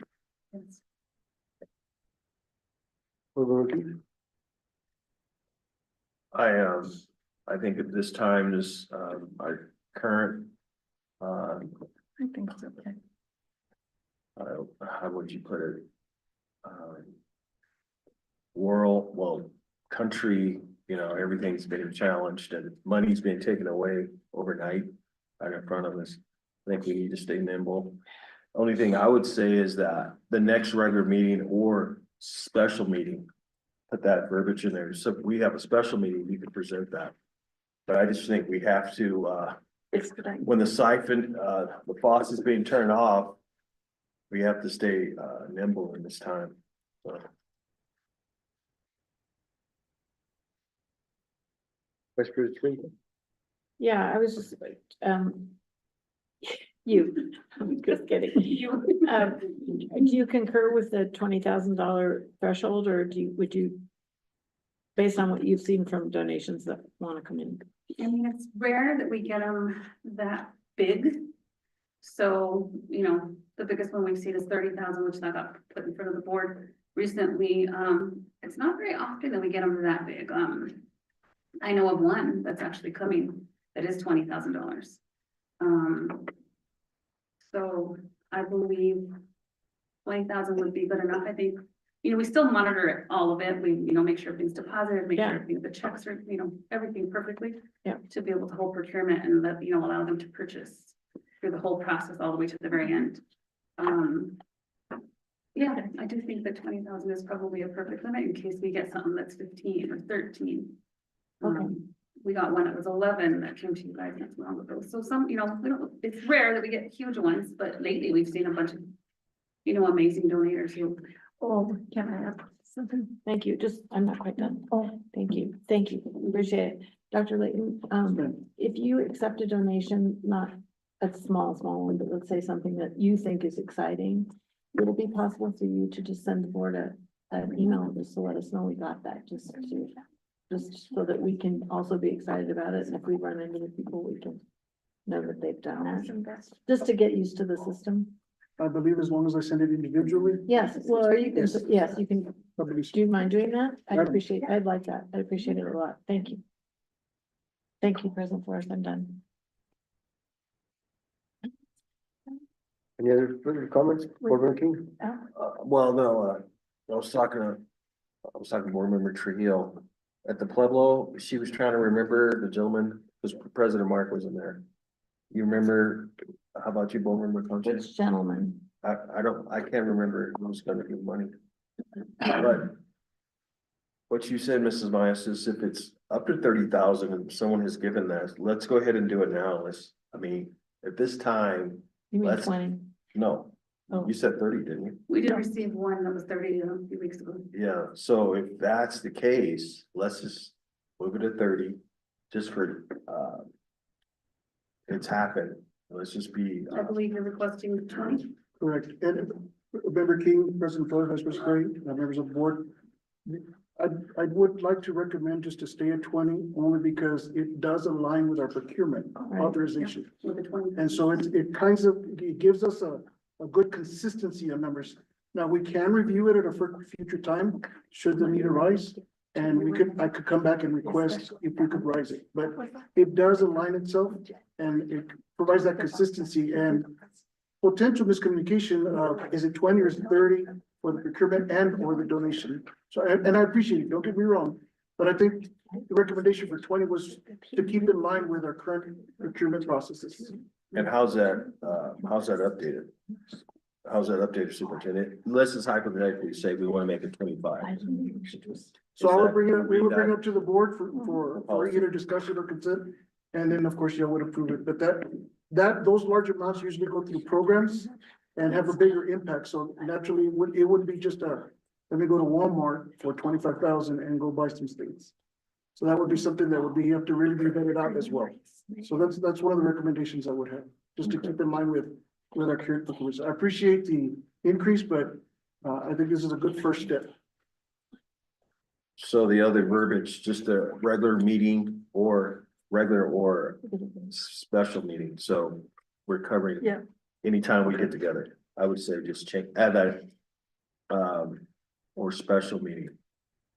That first paragraph, the last, I guess, second to the last word.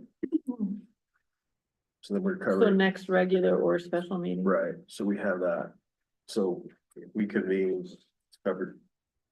That's good. Thank you. President Flores. Yes, Secretary Hill. Maybe so, one of the board members can recollect that in the meeting that we had at the Pueblo, there was a gentleman that presented. And again, I can't remember the word that was used, but it's the same type of, they're not investors, but they're endowments that are given to like colleges. Oh, That you and you're talking about our foundation. Foundation, there you go. That was Horacio, yeah, we're, Yes, Yeah, I do yeah, remember. we're working on that, and that's gonna, you're right, okay, now that you say that. And that'll be for one of my next superintendent's reports, so. okay, well, What's his last name? Tradition. Oh, no. Yeah. Yeah, that's- I remember, okay. that's who it was. yes, He was in, Italy, Yeah. in Rome, Yep. middle, early morning. It was yeah. 4 He was a.m. wrong, for that's him. right, well, he was there, I think the comment was, while you're there, do as what Romans do while in Rome.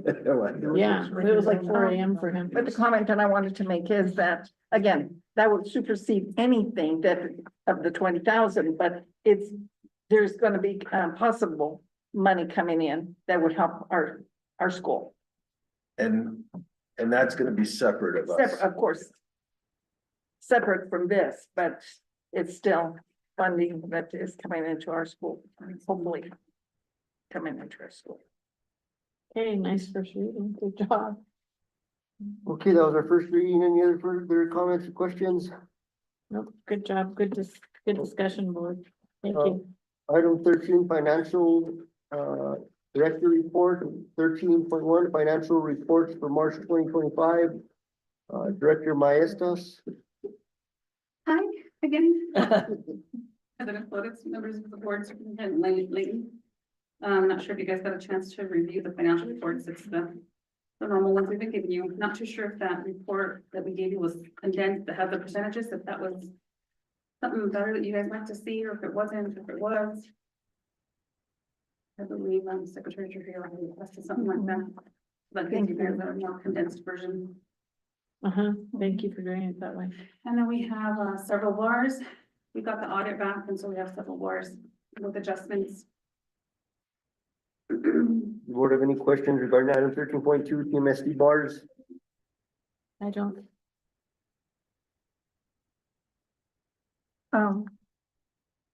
President Flores? Yes. Ms. Masters, are these adjustments part of the audit? That's what you're saying? The year-end Yeah, you're in audit. closing adjustments that needed to be made to close out the audit, correct? Yes. Okay. President Flores, Vice President Brady, members of the board, if I may. We did finally switch over to the platform Diligent. And so the financial reports were a little over 400 pages. So in the earnest of keeping with some efficiency, just wanted to mention that the financial reports are available at full length through our Diligent, which is also available to our public to increase our transparency. And it also keeps us aligned with posting our reports on our website. So any link to these that you see here is available to the entire public. That is one of the audit findings that we received last year, so we're trying to avoid another audit finding, so this helps us stay in compliance as we post them on the website.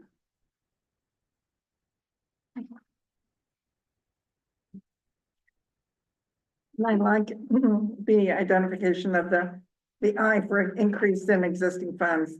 The IB, that it's the identification of the symbols. For the cheat sheet. Yes, thank you. If there's no further comments or questions for the budget adjustment requests presented, may I entertain a motion to approve the bars as presented?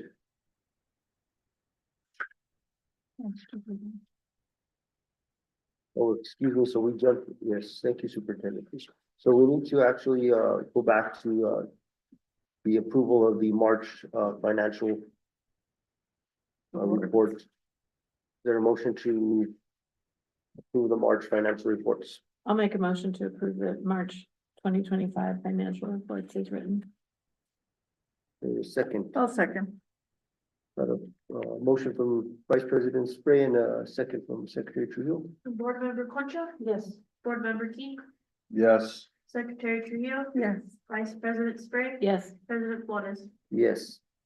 13.3, the budget adjustment request, there's a motion to approve the budget adjustment request as presented. I'll do that. I'll make a motion to approve the budget adjustment request as presented by Tanya Maniestas, Director of Finance. I'll second. Got a motion and a second. Board Member Concha, Yes. Board Member King, Yes. Secretary Trujillo, Yes. Vice President Spray, Yes, President Flores. Yes.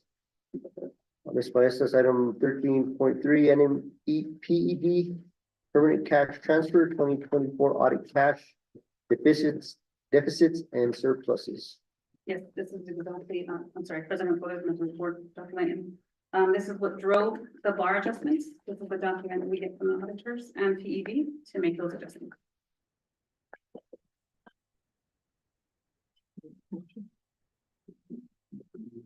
The board like to entertain a motion to approve? yes. You want me to make it? I make a motion to approve the permanent cash transfer 2024 audit cash deficits and surpluses. I'll second. Got a motion from Vice President Spray and a second from Secretary Trujillo. Board Member Concha, Yes, Board Member King, Yes. Secretary Trujillo, Secretary Trujillo. Oh, yes, I'm sorry. Vice President Spray, yes. President Flores. Yes, thank you, Ms. Maestas. Thank you. You weren't gonna make any for me? I have. Yeah. Item 14, informational item 14.1, repair and replace damaged doors and hardware at Taos Middle School to interior doors, exterior doors, and overhead door increase from $90,750.37 to $95,022.81. Mr. Abikio Mondragon, maintenance supervisor. President Flores, members of the board, Dr. Layton. This item was brought to you guys at the last regular board meeting. I don't know if you remember. Yeah. But we did have an increase in price due to the tariffs that at the time were imposed. So we're just bringing it back to you for reconsideration. You did approve it last time, but as an informational item, we just want transparency and let you know that this is the correct price. Okay. And it doesn't need any action. I guess it's informational, so as long as you guys are aware of it. Thank you, Mr. Mondragon. Appreciate the transparency and bringing it back for the information. Vice President Spray. Yeah, I just look, these are the same numbers as we looked at last time. It's exactly the Okay, same, nothing thank you. changed. Thank you so much. Yeah. Thank you, President Flores.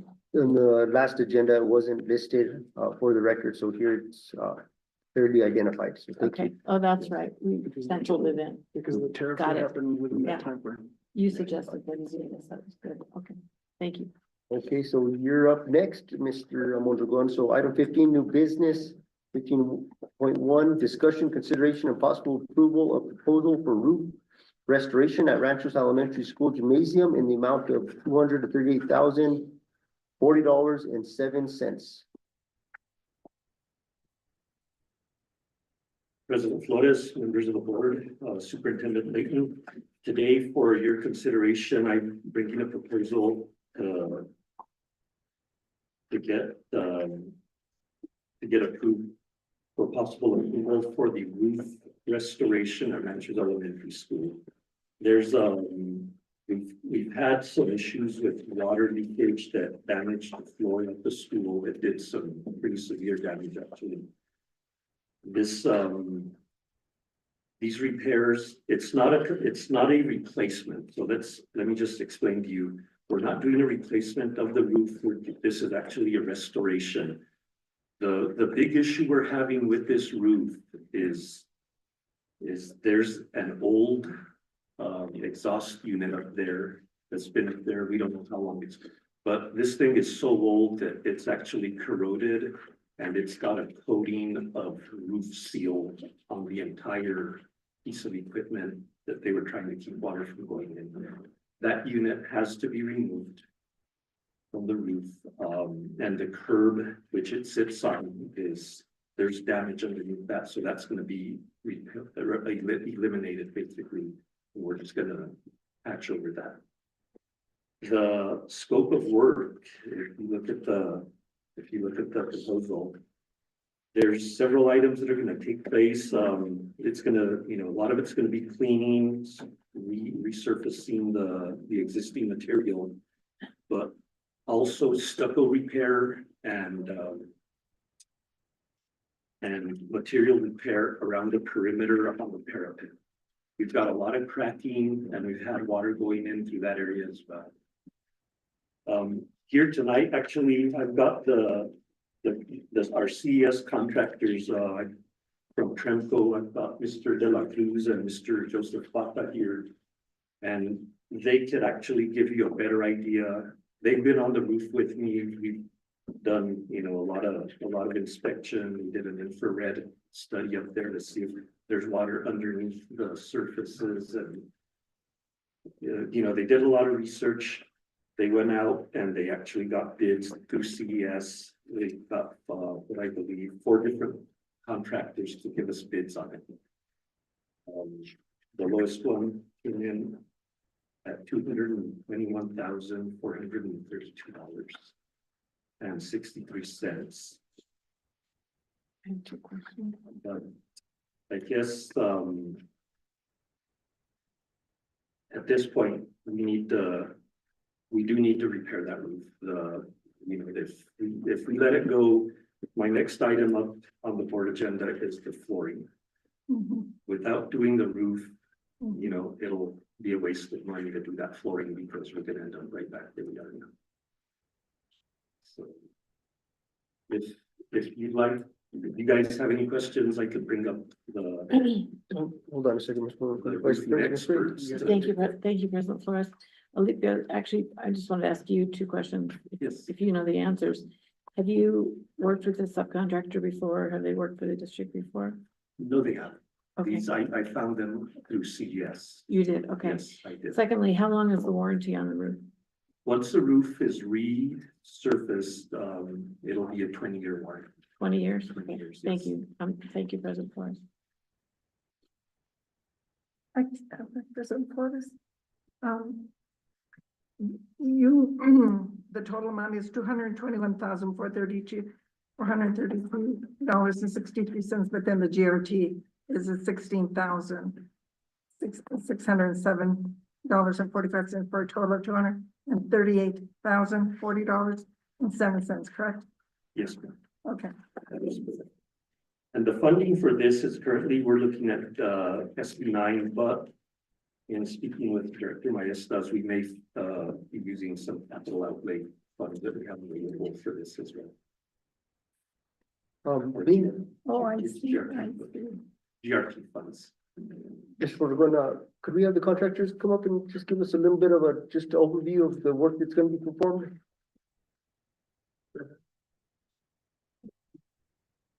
Good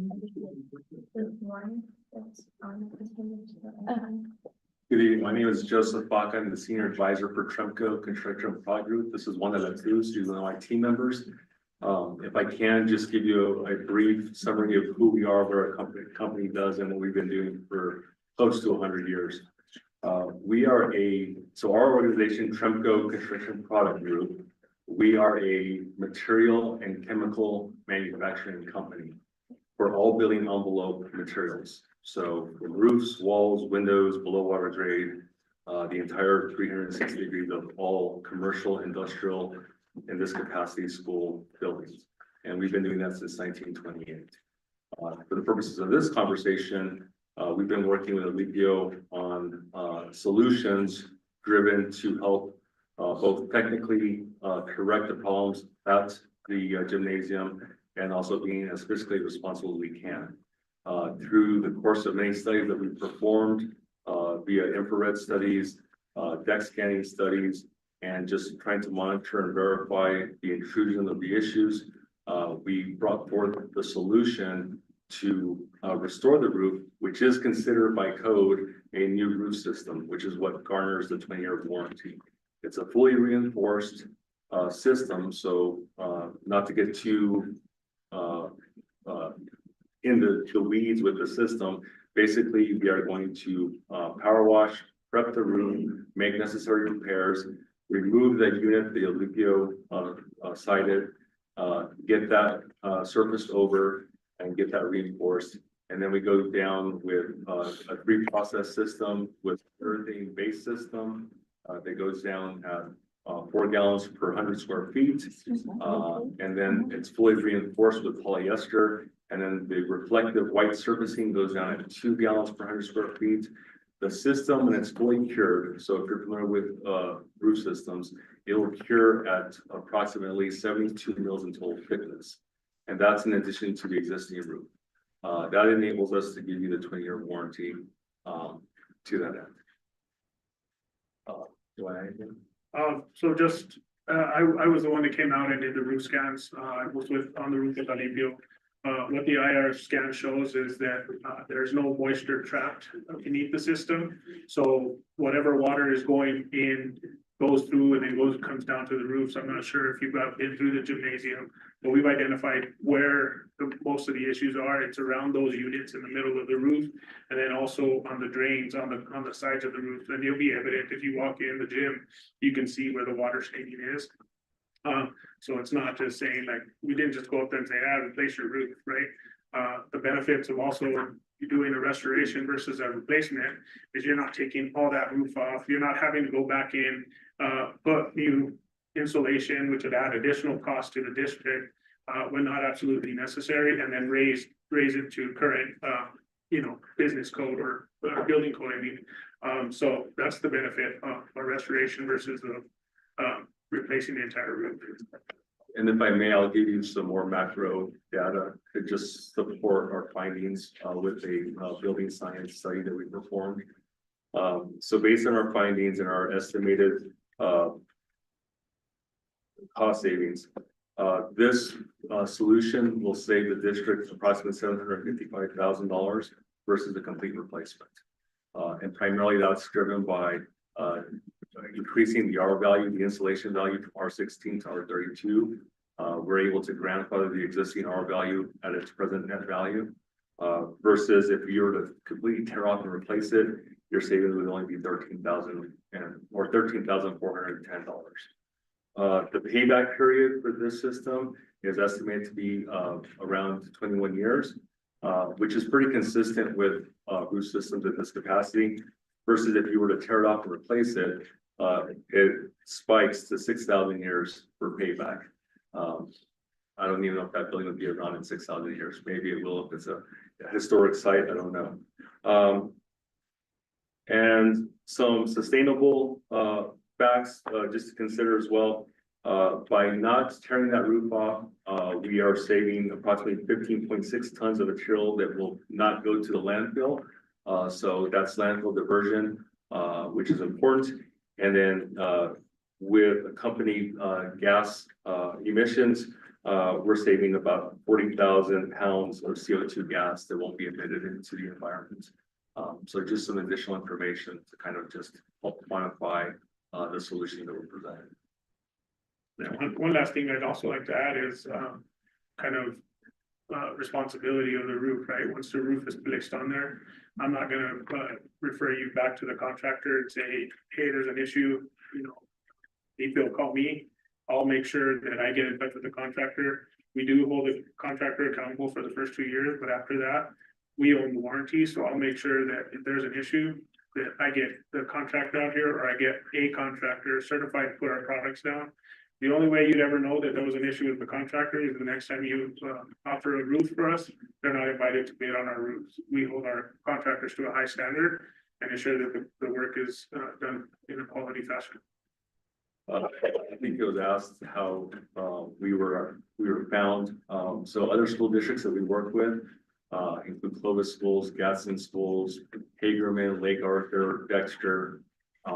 And so most recently, Gadsden Independent School District and Clovis schools and Lake Arthur have all adopted this method of for their districts. Thank you, gentlemen. Alderman King? What about mold? It has been leaking. Have you guys done, is there any, in regards to mold restoration, have you looked into that? That's a great question. So, because of the IR scan or the infrared scan results, and there was limited to no moisture trapped beneath the surface, that would negate any propensity for mold to be built up beneath that. So to answer your question, we did not do any type of internal mold, remediation or investigation. We rely on the infrared scan to kind of guide us in that direction. Is it, you know, like they do a ground, like stamp the roof, just get a little and just, you can look at that. It's almost like a. We did take a core sample, and the core sample showed that the insulation beneath the roof was not wet. Okay. So we did do a core sample, and I believe that's in the report that I sent to Alipio. That shows how much insulation and whether the insulation was wet. So the IR scan shows if there is wet insulation throughout the roof. Typically, if we find any moisture in it, then what happens is, as Joseph mentioned, the process will repair it. Means we'll cut off the roof deck, replace with similar product, right? So the same type of insulation, put down a standard, cap sheet or single ply in this case, and then begin the restorative process. But in this instance, and Alipio was with me, we did not see any moisture in the infrared scan. Well, that's a question. Sure. Please, the contractor, who are we looking at? So we have a bench of pre-vetted qualified contractors that we will certify and approve. This contractor is out of Albuquerque. It's Roof Seal USA. They've been one of our approved contractors for 19 years. I've been with the company 19 years. Company's been in business for close to 100 years. And just for further surety, there's always been a Tremco representative in the state of New Mexico for the last 75 years. We are in New Mexico. We don't come in from out of state. Our branch office is in Albuquerque, but we have satellite offices throughout the state. We have 4 of them. So the surety that's driven for this district, as well as the others that we service, is that we are within, 4-hour drive at most to get to some places. Only because you mentioned the insulation, only because it is so old. It hadn't, No, ma'am. it didn't fall apart. It hasn't fragmented there. It's fully. It was on there, will sustain what insulation is supposed to do. Yes, ma'am. So it's a Okay. closed cell. The insulation is closed cell, so the propensity for that to break apart and fragment, unlike wood fiber as an example, if it was wood fiber, it would turn into mush, like within 10 years. The insulation value is in good condition. I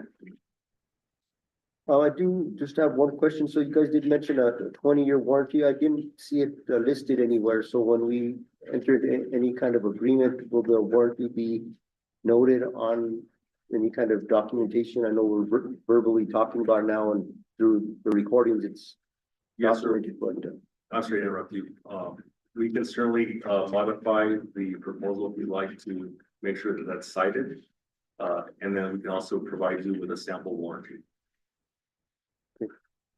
I think that. Yes, that definitely sounds needed. fine. Yeah. And Mr. Mondragon, I do have a question for you, Alipio. The exhaust fan that is causing this issue, it's no longer functional, I'm assuming. It probably hasn't been functional in over 20 years, is my understanding. Okay. It's, and you can tell by just the way it's corroded and it's deteriorated that. And there's no need for the exhaust fan on that roof? I did talk to Johnny Martinez from X Energy. And he said currently there isn't, but our best option at this point would be, instead of putting a roof mounted exhaust fan, would be something through the wall instead. Because we don't wanna mess with once they finish the roof, we don't wanna do anything to avoid the warranty. But currently there's not enough, there's not enough air, stagnant air in there or activity in there to warrant a fan. Any questions, comments? No, thank you. That was a good point. Are we looking at this summer then? Yes, sir. From the aerial photography of the roof that's depicted here, it looks like there's a exhaust fan in the middle and then there's like two other objects on each side. So those two other objects are the air handlers that are on the roof. Okay, And out of those, only one of them is functional right now. So we're getting the other one repaired. okay. But it's actually, it functions great with one unit. It's been running that way for who knows how long. We're just trying to patch the other one up. And just to point out also, sorry, even around those units that are gonna remain up there, along all your wall flashings, we'll be doing all the wall flashings, all the flashing around those units as well to secure. So we've kind of isolated that the middle unit, which is gonna be removed, is probably the main source of it. But all your roofs mainly come from penetrations, wall flashings, etc. As Alipio mentioned, and I believe you'll see on the report, there's chunks of stucco missing, so that is also gonna be replaced. Your drains are gonna be water tested to make sure that the water is coming, that is going down, so your drains are not part of the issue. Will also be water tested fully to make sure that that's not causing the issue, that the water is flowing through the drains, and why you see your marks on the gym roof. So just be secure in the knowledge that all the flashings, wall flashings, penetrations, etc., will also be sealed. As well as your stucco up to the point of the parapet replaced and sealed with waterproofing.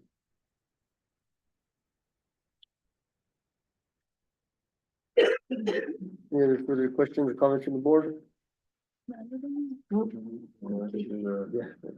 Yes, sir. I'm glad it was a dry winter. Hey,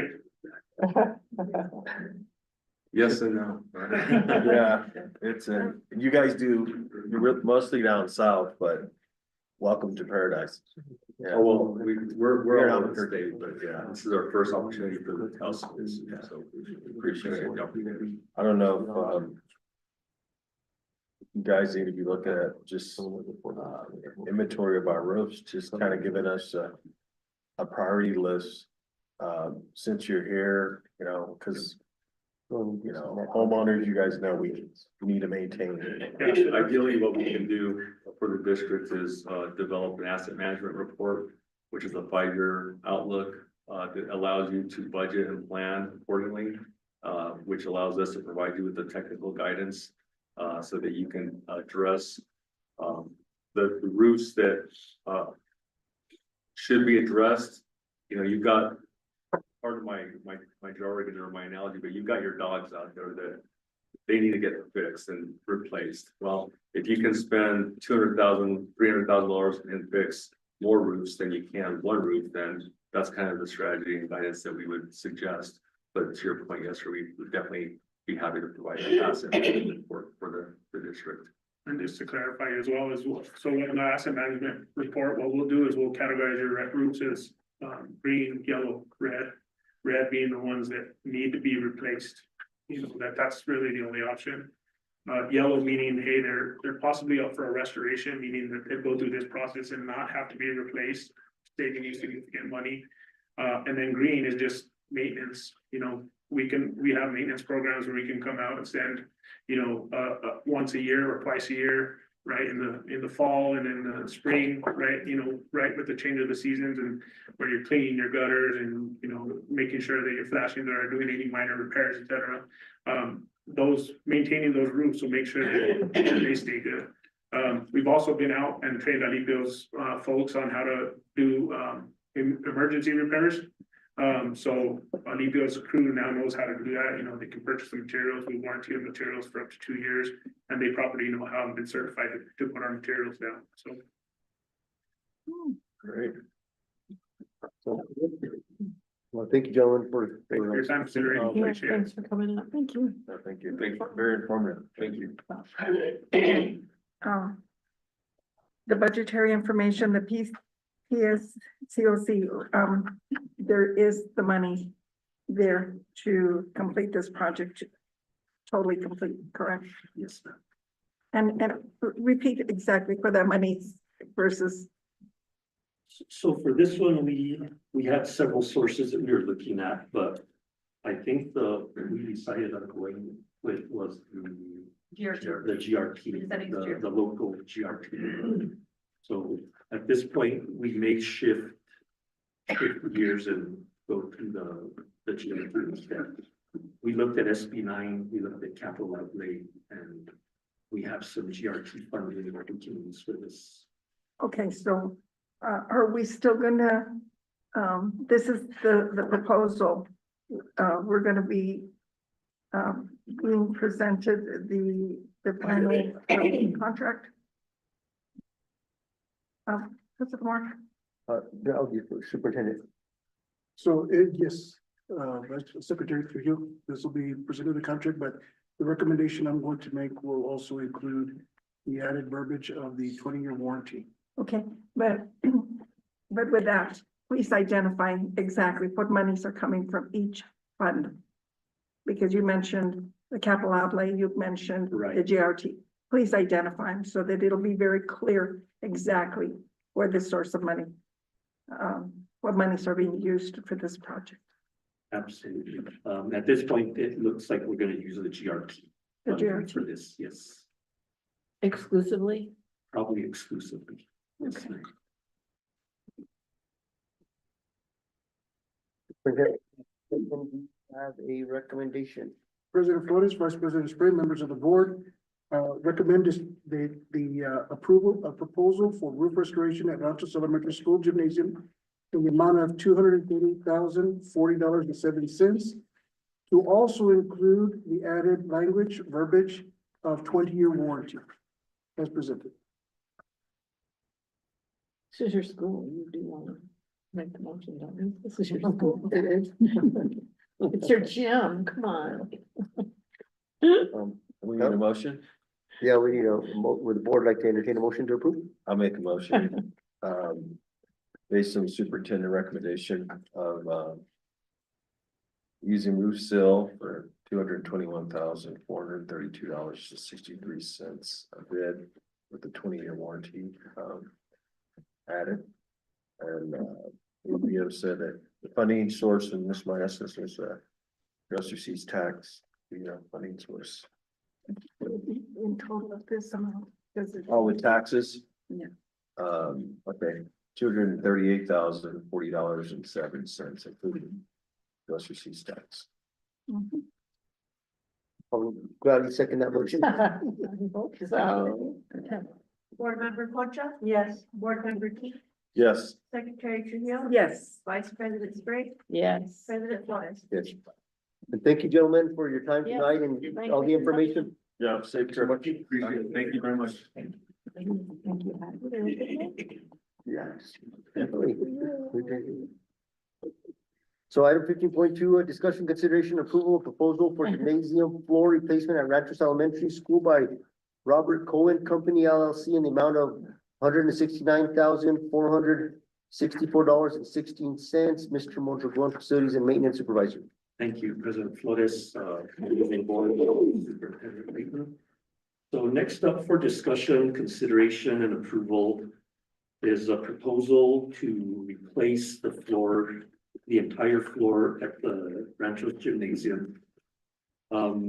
This stems partly from the water damage that occurred with the roof, but in bringing, what we did was we brought in an independent inspector to actually give us a full assessment of the floor.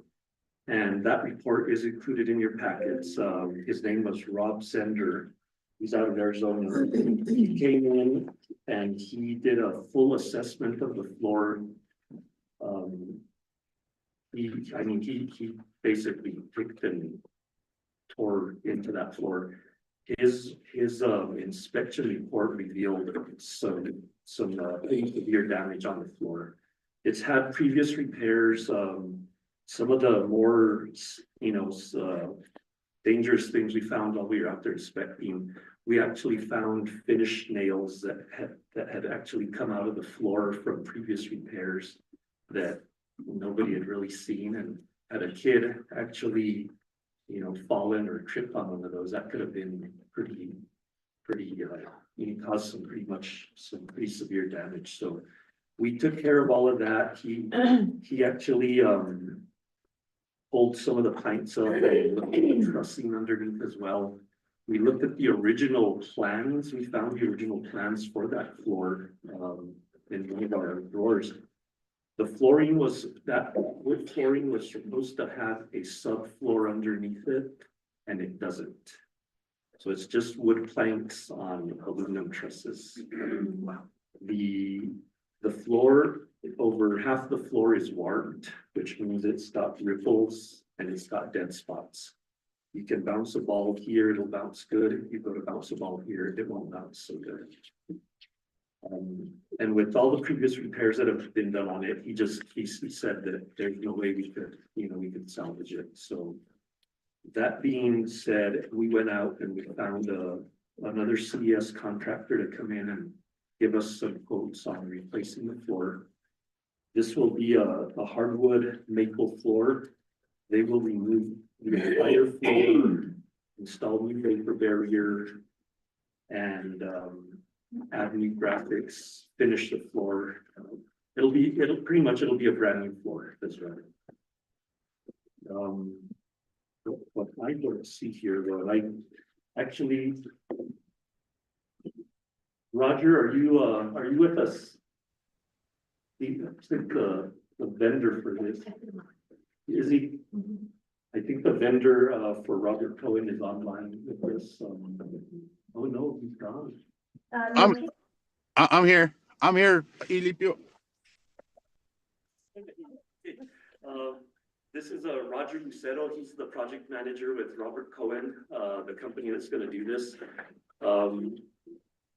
Roger, would you like to just give the board a real brief summary of the work that's going to take place to replace this floor?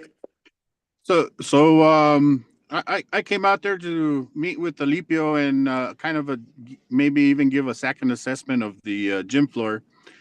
And as soon as I saw what he was pointing out was the repairs with the finish nails sticking up, you guys will have to excuse me. I'm in my truck in a parking lot at my boys' baseball game.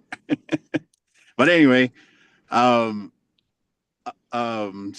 we got to kind of looking at the floor, and yes, if I was to try to do any type of repairs or anything like that to the floor, it would still end up costing quite a bit of money to take out the sections that have been repaired and stuff like that. So we kind of got together and kind of decided that we would just take it all out and replace it. Like he said in the beginning, that this floor is like on steel encased little trusses on the floor, which makes the floor real hard.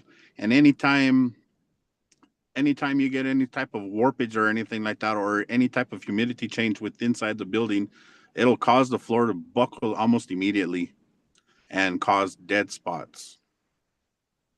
So that was the reason for proposing to remove the floor and providing a brand new floor surface. One of the bigger issues we have right now is we do have an elevated portion of the floor on one side of the gymnasium that's causing that side of the gym to be unusable at this point. So the kids can only use half the gym. This is probably an 1.5 inch rise on the floor.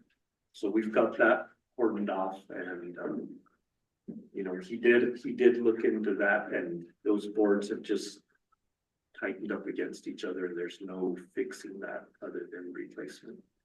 So rather than just put another Band-Aid on it, it's time to just Start from scratch. And go. Yeah. You're spending more money piecemealing it, sure. Oh, yeah. Roger, one of the questions I had, what's the warranty on your new floor? So there's a 5-year warranty on the material, and I believe it's a 1-year warranty on installation.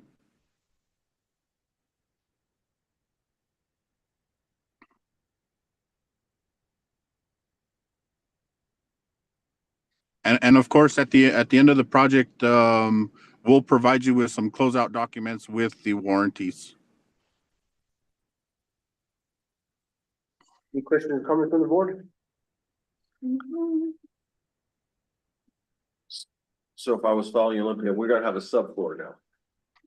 I'm gonna put you guys a padded subfloor, which will be a lot softer to play on, help reduce injuries to, you know, young kids. That's one of the reasons why they would put a subfloor like NBA and stuff like that. Those floors are really hard, but they play really fast. This one will have a little bit of resiliency and be a lot better to play on.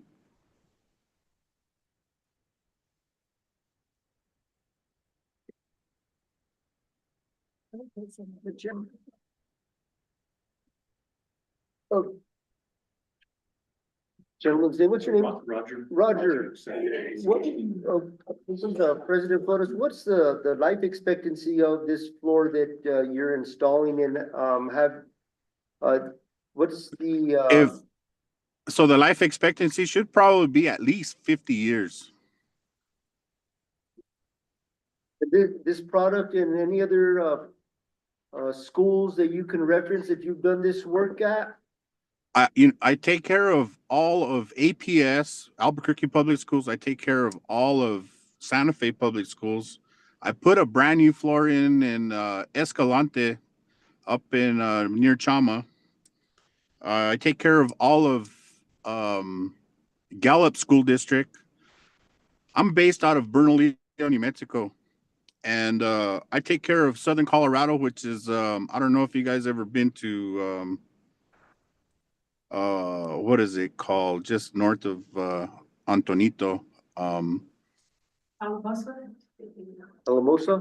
Somewhere close. It's in between. I think it's La Jara. So we built a brand new facility there for them, a new gymnasium for Centauri High School there in La Jara. And but I've been doing this for roughly 31 years. Awesome. Thank you. I appreciate you sharing your experience and your clientele with us. That does say a lot. Board Member King. Are we able to get the warranty? It's a little longer than that, if you've got such a history. You know, to be honest, I'm not the owner of the company, but I could definitely talk to him, and working with him for almost 31 years, he's outdone his warranties. You know, he's always been there for the client, and that's kind of the same way I work. I don't care, even if it's out of warranty, 1-year installation warranty, as far as constructing the floor.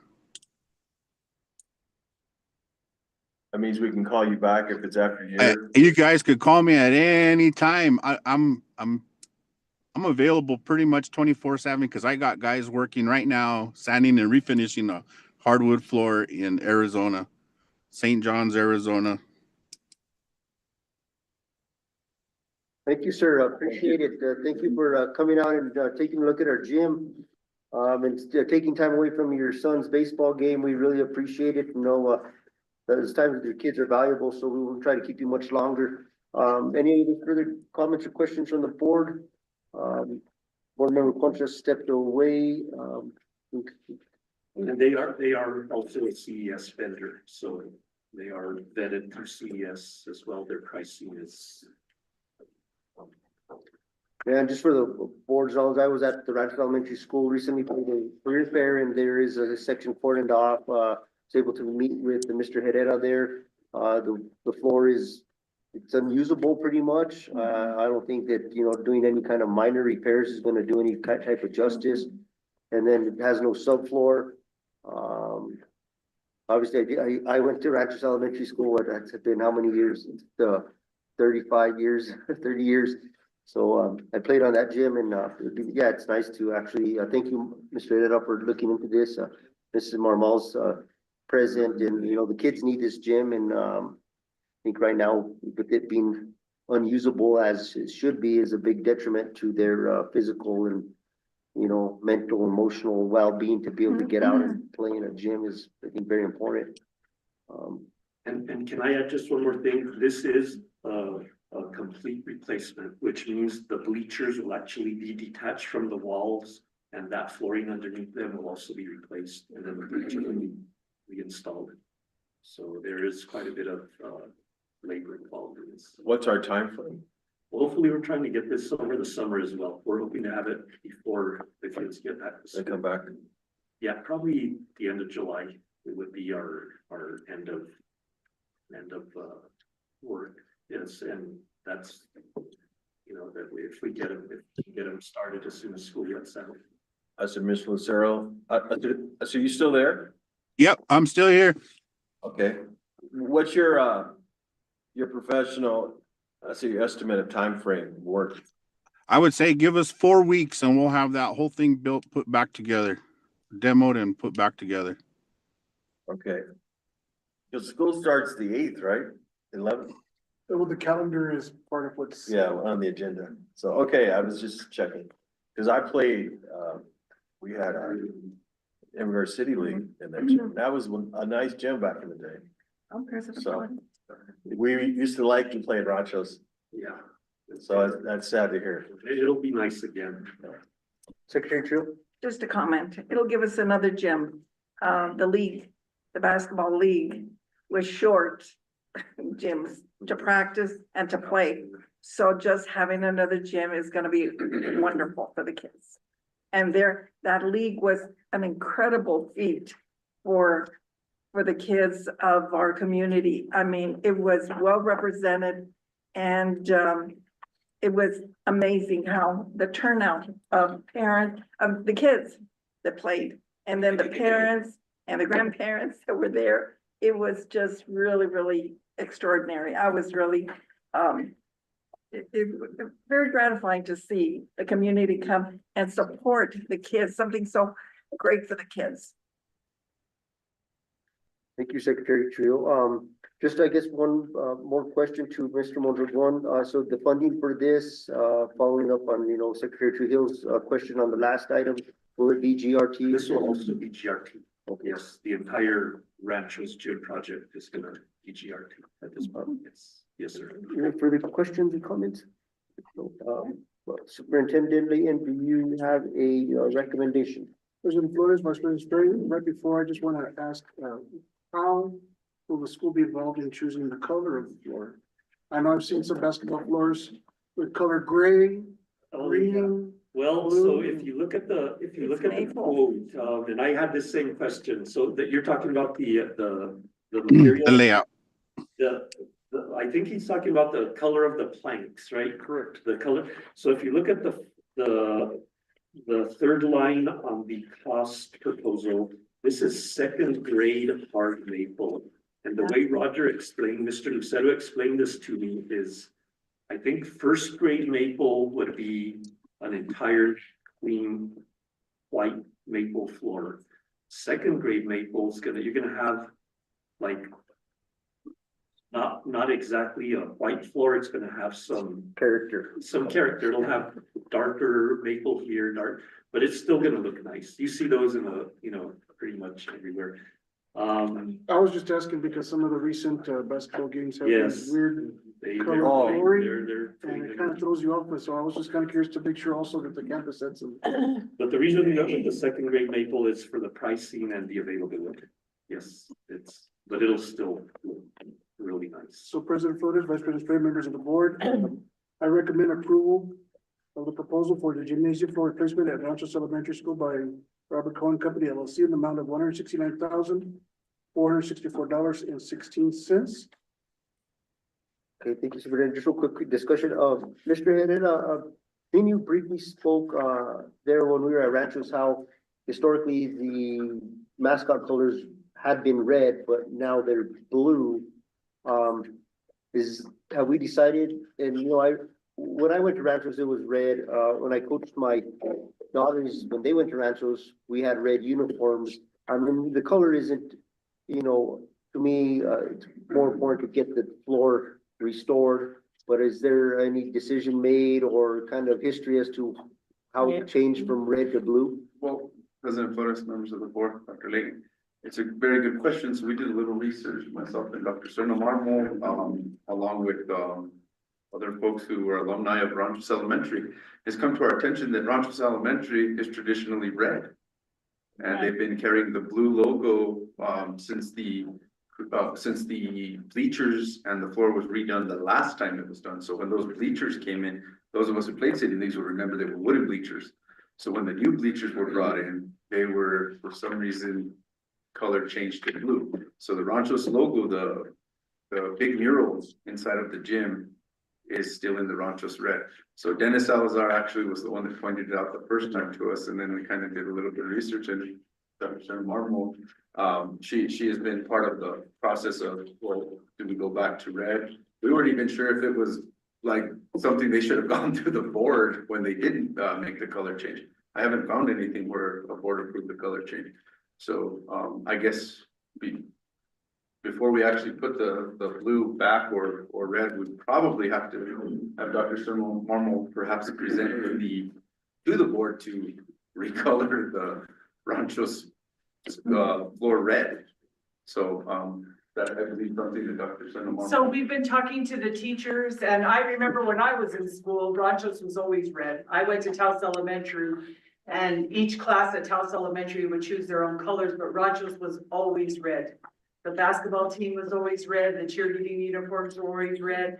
So, but we have so many students now that know the blue. So we were hoping that we might be able to incorporate red, white, and blue so that we could have the old traditional color, and then we can keep our Ranchos blue as well. And we have some speculation why it turned blue. And it might have to do with a staff member who is from Cuesta, and because that blue is actually the Cuesta blue. So that's our speculation of how it turned blue.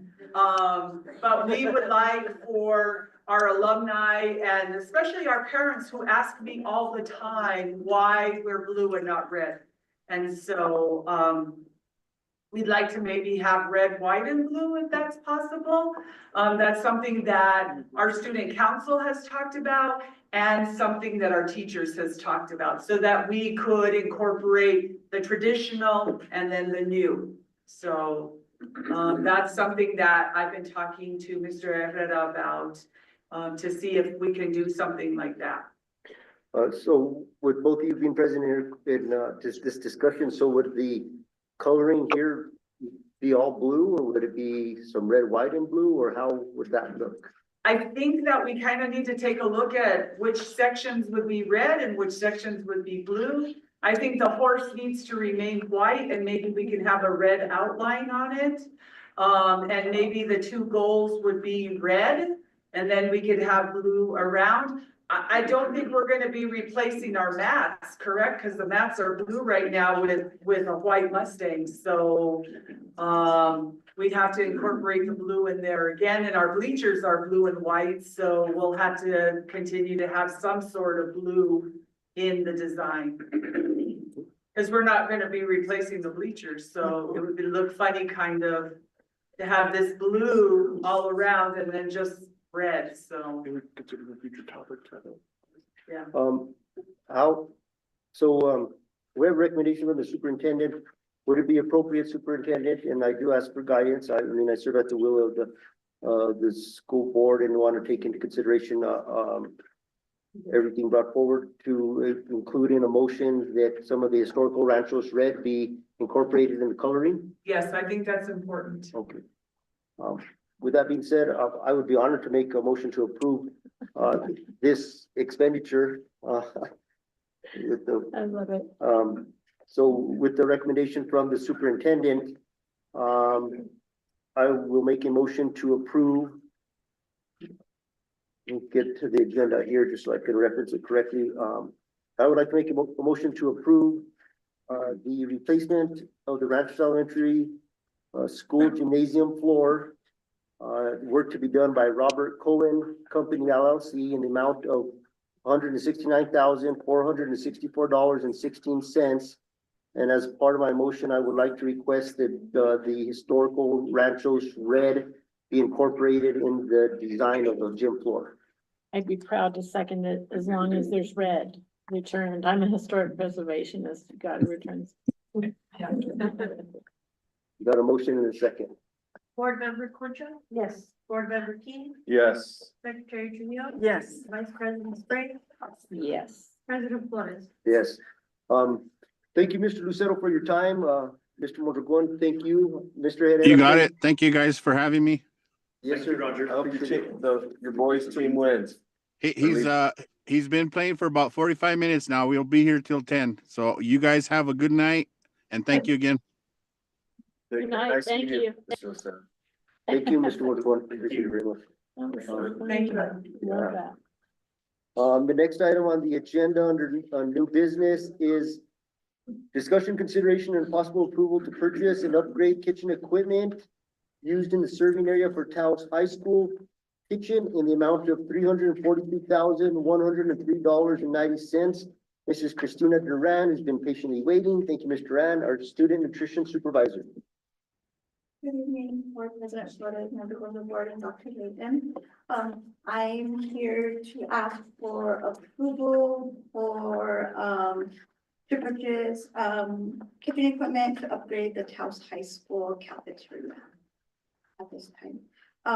The amount I'm asking for is, $343,103.90, and that will come from the infrastructure grant that was applied for by the previous student nutrition director last year.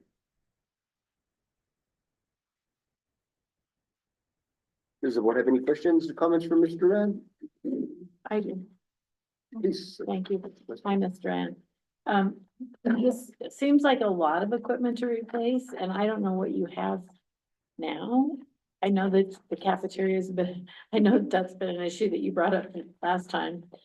But it's a lot of money, and I'm just wondering what you have now. Have you done a significant study on what you have and why you need this many things replaced all at once? Yes. What's the answer to that? So the answer to that is that's our oldest kitchen that has the oldest equipment in the cafeteria or in that kitchen. A lot of the other components of why there's a lot of equipment is to bring up participation at the Taos High School during the lunch period. So using it more as a grab and go and getting a full reimbursable meal. So this makes the kitchen more grab and go than cooking for the kids. So make more grab and go for the students, but cooking, scratch made cooking in the cafeteria. And where is the grab and go area gonna be? It will be in the dining room area. Do you think if you increase the grab and go, they might grab and go, they might be less likely to eat in the cafeteria? Honestly, I don't. You haven't thought about it? I haven't thought about that one. Okay. You know, I myself have a freshman at the high school son, and he eats and tries to eat in that cafeteria every day, but just with the amount of students and how small it is to sit at the top and the long line, he'll grab a tray and go eat elsewhere, you know, in the hallway or outside. So I'm hoping that at least this would help with the grab and go, and as long as we feed these students. If I may. Can you all eat outside now in that outside area? At the time I went to look at the high school, that wasn't allowed. What kind of food is served in the grab and go? Like, and how, is it packaged food? Yeah, to be packaged, yes. So we're Okay, looking at describe to me what that we're would be. looking at like different types of sandwiches, sandwich options, pizza options, salads, grab and go salads, which is what we already do right now. Mr. Rand, I was talking to superintendent wraps.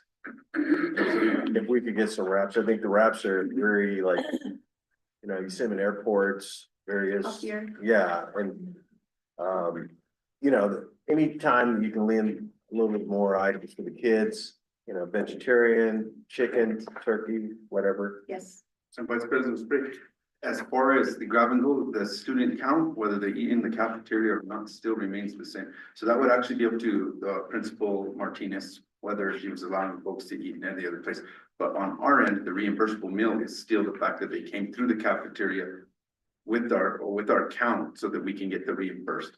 So eating in the cafeteria itself, we encourage them to eat there, of course, but they could eat out on little patios. Emmy has them little tables outside, or if you noticed in the front of the cafeteria. I've also seen students who are in the hall. The point of this is to encourage those students who stay in the hall, who don't come by to eat in the cafeteria due to whether it's lines or whether they just want to hang out with friends. This gives them the opportunity to come in, grab and go. But the count does not change, therefore the financing part of it actually is a plus for us. Thank you, Mr. Havetta. I wasn't going after the count or the monetary end of it. I was going after the nutritional end of it. So I was wondering if you guys had what the answer to that is in terms of nutritional And it still value. has to meet what is it, like 3 properties of the USDA. Yeah, it has to be like all the USDA guidelines. What is the shelf life of the grab and go food generally? Do you know? Usually just like 24 hours, but we are an offer versus serve school, so we don't make as many meals because, and that's how we avoid food waste. So we do what's very most popular, but we actually do so when we do this, we will offer the students the different choices, and then for the next time we know which is a popular dish, which is not a popular dish, and then with food waste and how long the items will sit on the shelf for. Oh, but no more than 24 hours. thank you. I appreciate your answers. Thank you. Secretary Trio, afterwards. But I'm still kind of leaning towards, I know grab and go, it seems to work. But again, it doesn't replace the value of a comfort food for these kids. And to me, that's what I'm looking for. I mean, can we cook in those kitchens? If we're gonna spend $343,000 on equipment, we should be able to cook a meal in that kitchen. And with qualified cooks so that the kids will want to eat the food. Otherwise, it doesn't make sense to me. If I may add, Secretary Trio, so they, part of the equipment that we purchased are convection ovens. So there's 2 gas convection ovens. A gas combi oven. And so that just to add to your concern, just to share that, not to. Most of it's self-serve stuff though, in the dishwasher. May I ask another question? Yes. Thank you, President Flores. So currently in the high school, what do you currently have an oven and a stove? What do you have that you can cook real meals, quote unquote, at the cafeteria now? So we do have, there are 3 combi ovens in there right now. There's 2 tilt skillets in the kitchen and a regular or industrial size stove that the cooks use every day. Okay, so these ovens that you're wanting to buy will replace those, or they'll go in addition to those? They'll replace those ovens. And then the ovens that we currently have at the high school right now will go into a different school that was not allowed, that was not written into this grant. They will transfer those that equipment to a different school. A different school in our In our district? district. So I think but also just to add from what I'm thinking, so we have a heated display case, so food will be made in the kitchen, put on that heated display case so that kids can grab it and go. It's not just like a processed food, so there's a heated display case, and then there's also the open dairy display case, which is designed to keep, probably milk cold and fresh, so they could grab and go. And then there's also a refrigerated display case to probably keep salads cold and cool, or maybe cold cuts, sandwich meat, sandwiches fresh. Wraps. So it's not, I think we kind of got a little, maybe hitting the right questions, but we're not looking to sell processed foods or unhealthy foods. It's different refrigerated display cases for items that need to be kept cold. The heated display case so they can grab and go. I think that serves a purpose there. And then just for the board, I'm just speaking, but this is a grant that our previous food service director applied for and we received. So we did receive this grant. We have $500 and some thousand of it to spend. It needs to be spent, or like with any grant, we lose it. And as Mr. Ann stated, the items that will be pulled out of the high school will be going to another school, being that this grant was written for the high school. President Flores, if I may. Please. The previous director did actually take in a company that actually did an assessment of the high school kitchen and the products that were the equipment in the high school.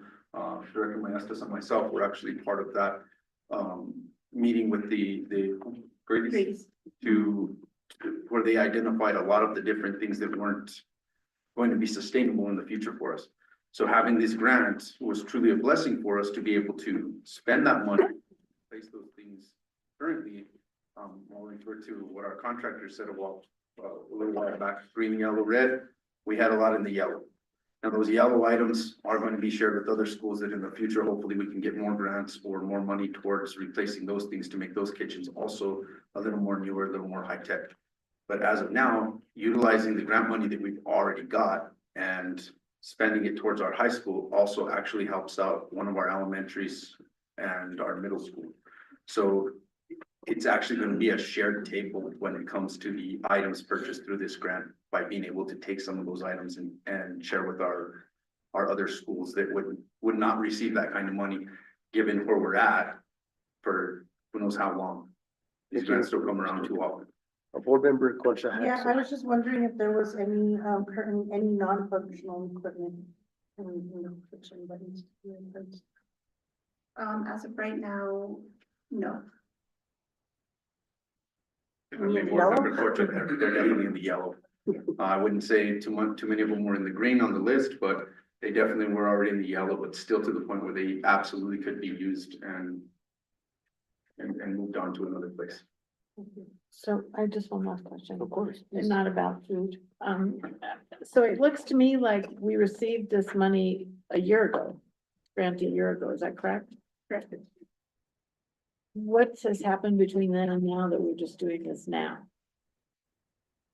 So we had to go back and actually re-meet with the Grady's company, because the first time we met with them, we actually went in and questioned the same things that we are getting now on the ground. We had to make sure that we were on the up and up with everything that we were going to present to you all for purchase. So in doing so, we had to have other meetings with Grady's to make sure that all of the equipment that we were buying was equipment that we actually needed, wanted, and therefore that we weren't buying anything that you all wouldn't approve from the grant. And there'll still be money left over from that grant? If it was 500,000? Yes, ma'am.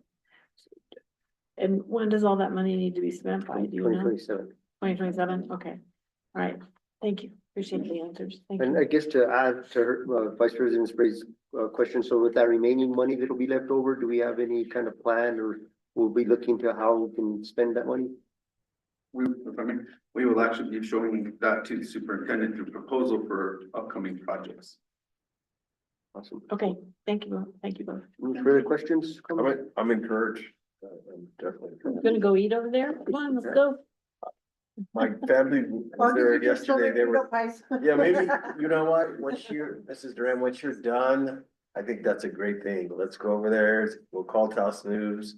I think it's great for everyone, and, you look at more students, coming, I don't know if you're gonna shoot for 1 or 2 times to eat, so they can, not such a long line. I think we're in the work still with, Mrs. Mark or De Herrera, about that. So I'm hoping. Wish you the best of luck. Thank you. Okay, so- Two times. That To lunchtime. two lunch times when I was in high school there. That might work. Yeah, I maybe. think they're looking into that, because it was a topic of discussion, if you recall, at our finance committee meeting about the long lines. And I think we're gonna, for the next school year, I guess, they're working on it. Yeah, I think that would work. Okay, so this is an item of approval, Superintendent, and do you have a recommendation? President Flores, Vice President Spray, members of the board, I recommend approval of the purchase of upgraded equipment named within the form used in the serving area for Taos High School kitchen in the amount of $343,103.90 as presented by Mr. Rand, Student Nutrition Supervisor. The board like to entertain a motion for approval? Yeah, I'll make a motion, discussion, consideration, and approval for, possible approval to purchase upgrade kitchen equipment, for Bubba Hotel Supply, doing business as Grady, NIM Territorial. Used in serving the area for Taos High School kitchen in the amount of $343,103.90. And second, Go ahead. I'll second. thank you, Secretary Trio. We got a motion for approval from Board Member King and a second from Secretary Trio. Board Member Concha? Yes. Board Member King? Yes. Secretary Trujillo? Yes. Vice President Sprague? Yes. President Flores? Yes, maybe we could consider having a little bit of a ribbon cutting or ceremony for the new kitchen equipment to highlight Make it a for. big knife and, We'll absolutely schedule something like that. You're free to play. Right? Yeah, we'll go over there in the fall. I was gonna say, that was a huge ask, Mr. Addy, it's like, not easiest to come to the board and ask for that huge amount, so Marcos for helping and pushing that forward. And I'm sure it's been nobody long, was there. long overdue, right? The new kitchen equipment at the high school, it's exciting. Very exciting. Okay, next is our school calendar. Discussion, consideration, approval, proposed calendar for school year 2025-2026. Carla Martinez, Continuous School Improvement Coordinator, and Lynn Brasher, Director of Exceptional Programs. Good evening, President Flores, members of the board, Superintendent Layton. I present to you this evening the proposed calendar for the school year of 2025-26. I'd like to share with you the process that we went through in order to come to this proposed calendar. We are following the New Mexico Administrative Code 610.5 and the guidelines that are presented so that we meet the criteria for the number of days as well as instructional hours and all of the other particulars that go along with school calendars.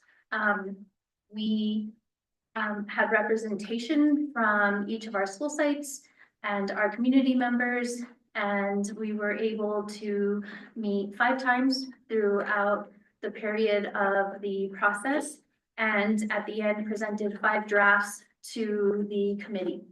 We also provided a survey to the staff to provide an opportunity for feedback where we developed a proposed calendar, and then members of the district were able to vote on each of those components.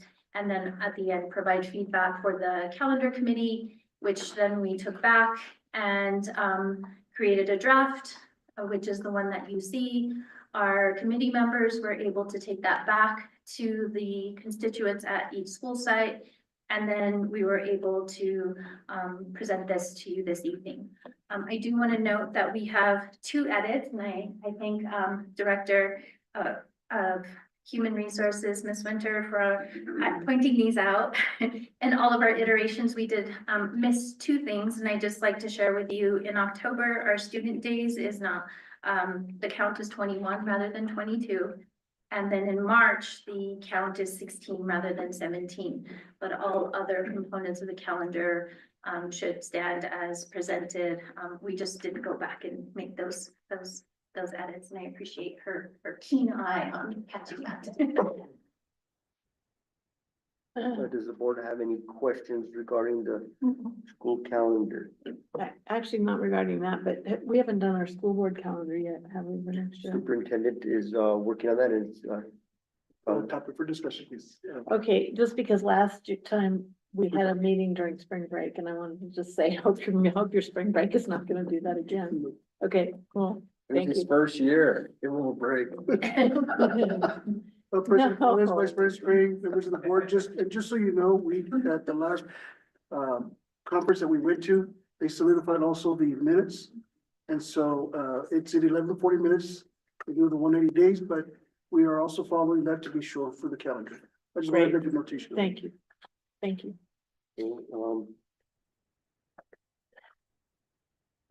Any questions regarding the calendar for the school district? Looks like. Go ahead. One last caveat, my apologies, President Flores, Vice President Sprague. We are currently still undergoing CBA negotiations. So should there be any adjustments based on those finalizations, absolutely bring that those changes up to the board again. But this Okay. is what we have Yeah. as of current, that we do need to submit to, PED for the budget component of it. Ms. Martinez, you may have covered this and it may have went over my head. One of the questions that I heard board members ask, over the course of the years that we've approved this, what are any changes, if any, from last year's calendar that are of significance, if there are any? We are adding in President's Day.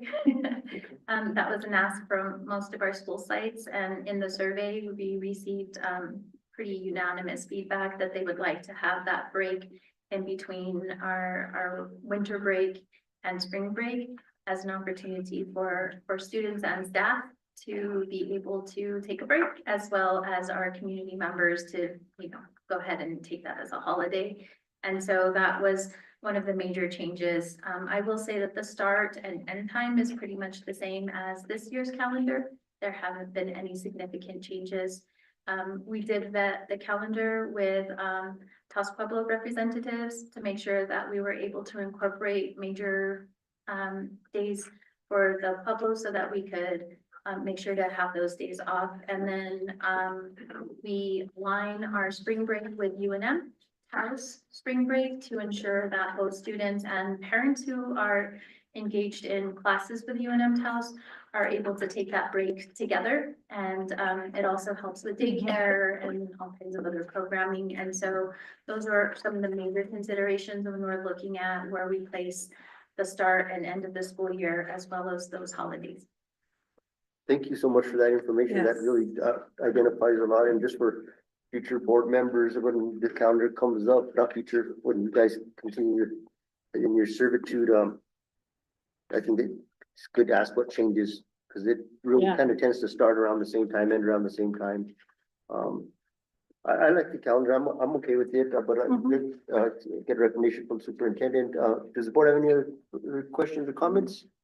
No, I think she answered it for me, because I was just curious to know the communication from tribal government on those days, if it's, consistent. Mr. Vernon was on, and Ray were both part of the calendar committee and attended and then provided feedback to make sure that we were providing the days that were needed for the community. And do we know, like, how many total days that you guys report, or that they report every year for cultural days, or?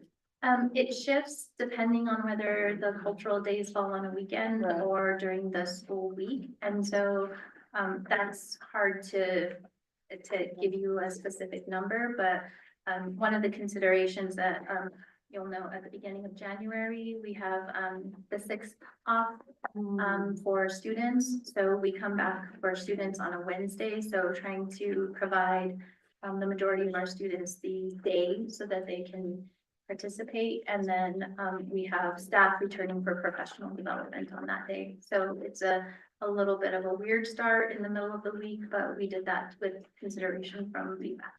Okay, and I don't know if you would know this, but Vernon and Renita, were they appointed by tribal government, do you know, to this committee, or? So Do we concur with? we put the invitation out, and they can attend the meetings and then provide the feedback. And so I don't believe there's an appointment as far as I know, but I can't speak to that. Okay, I can concur, thank you. Renita usually serves on the calendar committee as a representative for the Taos Pueblo, but also through the district. So she usually serves.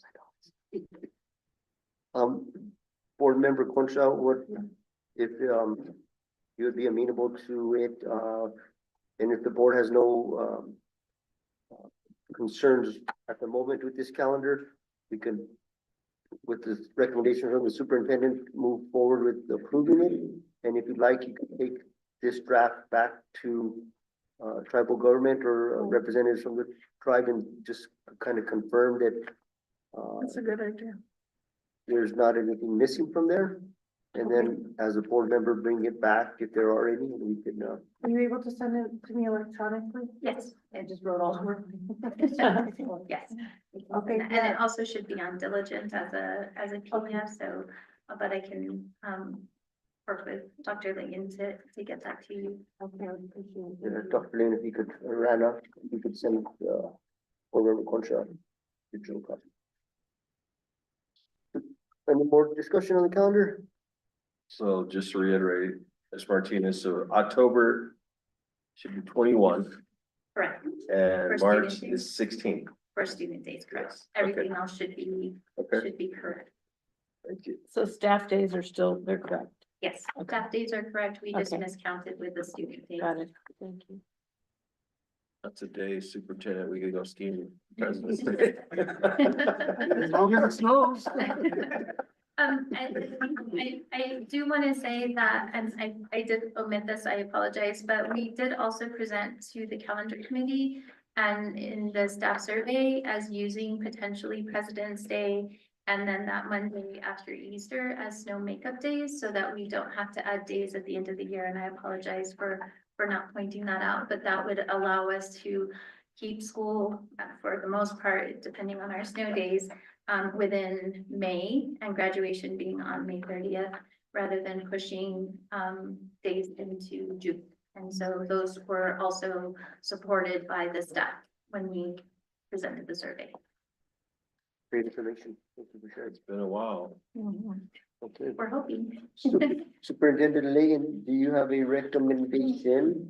President Flores, Vice President Spray, members of the board, recommend approval of the proposed calendar for school year 25-26 as presented by Carmen Martinez, Continuous School Improvement Coordinator, and Lynn Brasher, Director of Exceptional Programs, to also include the edits for the days in months of October and in March. Right, do we have a recommendation that includes the edits for October and March? Does the board like to, the board member like to make a motion to approve? I'll make a motion. President Flores. 15 for discussion, consideration, and approval of proposal calendar year with the edits of October student days 21 and March student days of 16 as presented by Ms. Carla Martinez and Brashear. Second it. Pending Naomi's. Yeah, pending board member Concha, the confirmation. Right, I'll second that. Got a motion in a second? Board Member Concha? Yes. Board Member Key? Yes. Secretary Trujillo? Yes. Vice President Spray? Yes. President Flores? Yes. And thank you, Ms. Lynn, for all your work also. So you sat quietly there in the back, but Well, I missed the last two meetings of it, so I wasn't up to date with some of the final. thank you, Ms. Martinez, also. Of course. Okay, 15.5, discussion consideration approval of science curriculum adoption for grades K through 12 for school board in the amount of $347,576. Carla Martinez and Margot Valdez, and then Mr. Enrique Gonzalez. President Flores, members of the board, Superintendent Layton. I would like to present to you the team that went through the science adoption, and they have a short presentation for you this evening to share with you the proposed adoption materials. Ms. Margot Valdez, who's our district SEL coordinator, and Mr. Enrique Gonzalez, who is our elementary math intervention. You saved one of the best for last, I always. Yeah. That's what we like to think as well. President Flores, members of the board, thank you for having us. So we are going to present on the science textbook adoption for elementary through high school. Okay, moving it to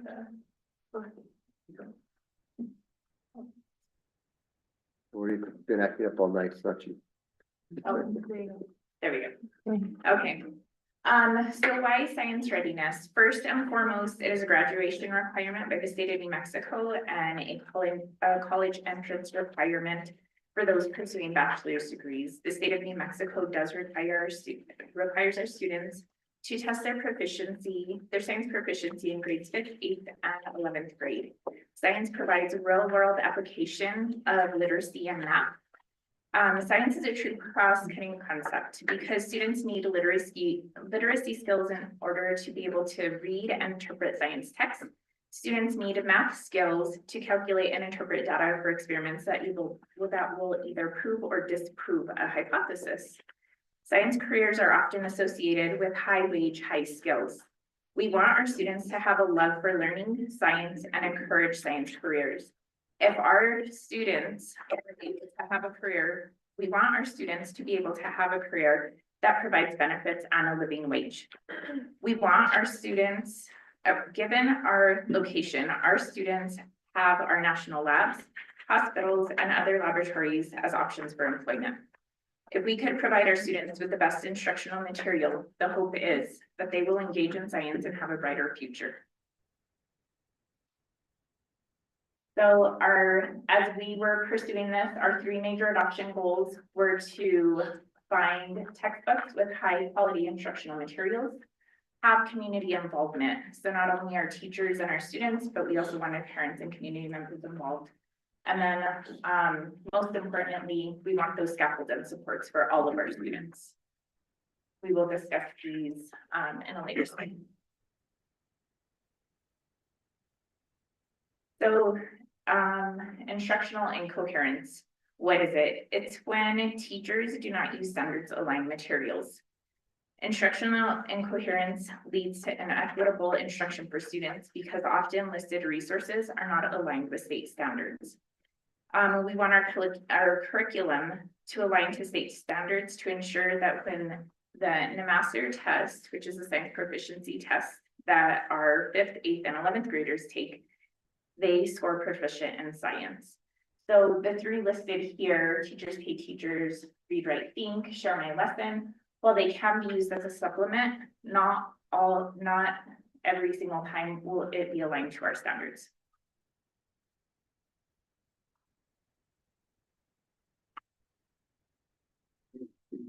Thank you, Board President Flores, Vice President Sperry, Dr. Lay, and members of the board. So when we look at this, we also see HQIM up here. What is that? It's high quality instructional materials. And research shows that access to high quality instructional materials is one way to increase student learning. This includes materials and content that is rich, fully accessible, culturally and linguistically relevant, free of bias. Make sure that it is research-based, standards aligned to the New Mexico's content standards and benchmarks, and also a comprehensive full course of study.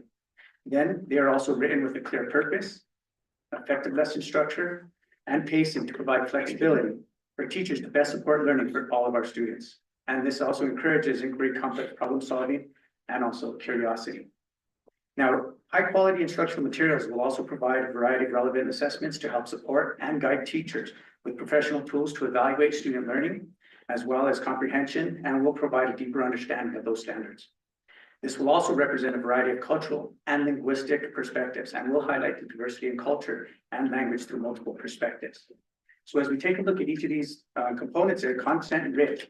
We want to ensure that the instructional materials that we're looking for are standards aligned, like we said, to the New Mexico content standards, and are age appropriate as well as grade level appropriate. And that's what we're talking about.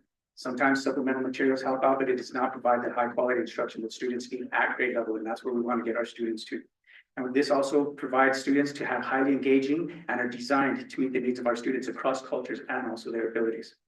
When we think about things that are fully accessible, print and online access, and that's one of the things that's important. We had print materials for students, but if students are not available, maybe they're out, as we see for cultural days or whatever, can they access the material? Can they still be provided opportunities to continue their learning with that? And not only for that itself, but just providing also language supports, especially amongst our diverse population we have here at the Taos Municipal Schools. We also wanted to ensure that our instructional materials that we looked at were also compatible with our platform, our learning platform, which is Canvas as well. Then we also see culturally relevant, free of bias. What we want to see is students, when they open up our textbooks, to see themselves in there and to not feel like they're just reading a book from someplace else, but to feel like they're vested into there, that they have a relationship. Because when we see that happening, students are more engaged. And when they're engaged, learning takes place. So we do want to make sure that all of these materials are authentically and positively reflecting the diversity of languages spoken and the elements of culture, such as our customs, beliefs, traditions, and even norms that we do have in our community.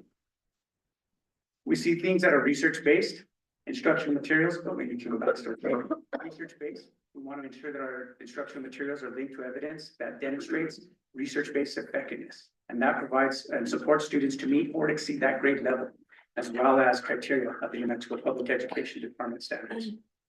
Standards aligned instructional materials are vetted through a rigorous review process. And this is in order to determine whether or not these materials are aligned with our New Mexico content standards and benchmarks, as well as other high quality criteria set forth by the New Mexico Public Education Department.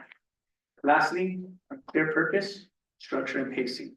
We want to make sure that this is something that's easily understood by our teachers, that when they get a textbook or get their teacher manual, they can open it up. They can look through it, see what they have to provide themselves with that preparation so they can ensure the high quality instruction for our students. And a lot of these materials that we've provided or reviewed were available and provided support to our teachers, instructional how-to videos, as well as tutorials for our students, many of which also even provided Spanish support and language supports for our students, text-to-speech. And so these programs that we were reviewing really encompassed a lot of those materials that we were looking at. So you can go ahead and go on.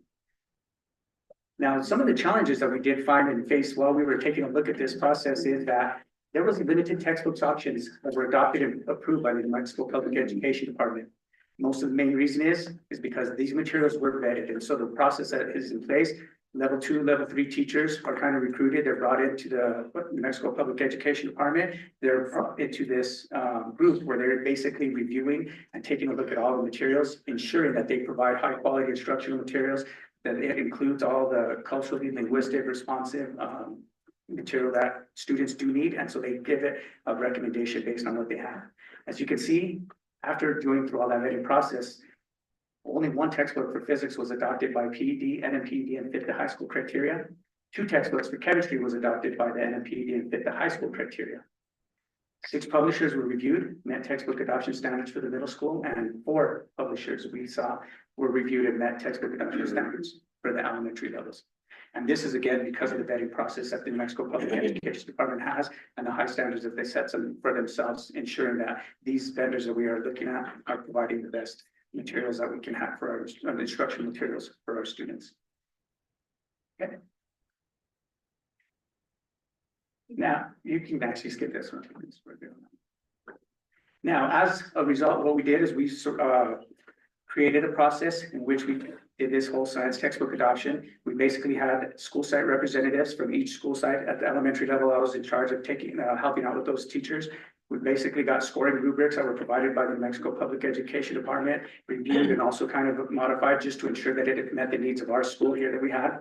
Those were shared not only with those site representatives, but also amongst grade level staff members. And we involved community members as well, so that they could come on in, take a look, see the materials. And so these were actually placed out in areas and libraries. I know Adinos as well, and even at Rose Del Norte, they had them out so that teachers can go on in, they can really review it. We did have print materials as well as digital online access to from the vendors so that they could take a look at it. And based on all the scoring rubrics that we did have, as you can see, all 3 of our elementary schools looked at STEM scopes as being a possible curriculum to move forward with. So based on that scoring rubric and based on all the information that we received forward, this is what we are proposing to the board to recommend and to adopt for our our elementary schools as we move forward in STEM scopes.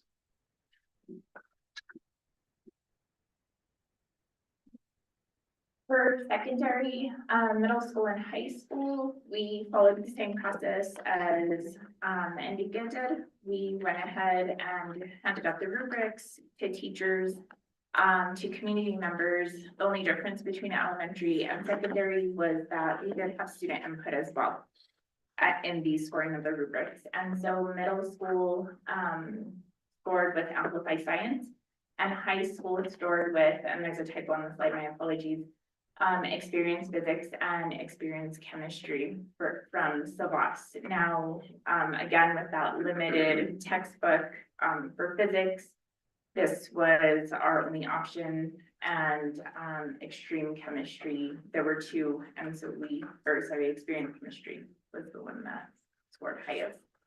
So with that, these are the staff recommended adoption materials for board approval.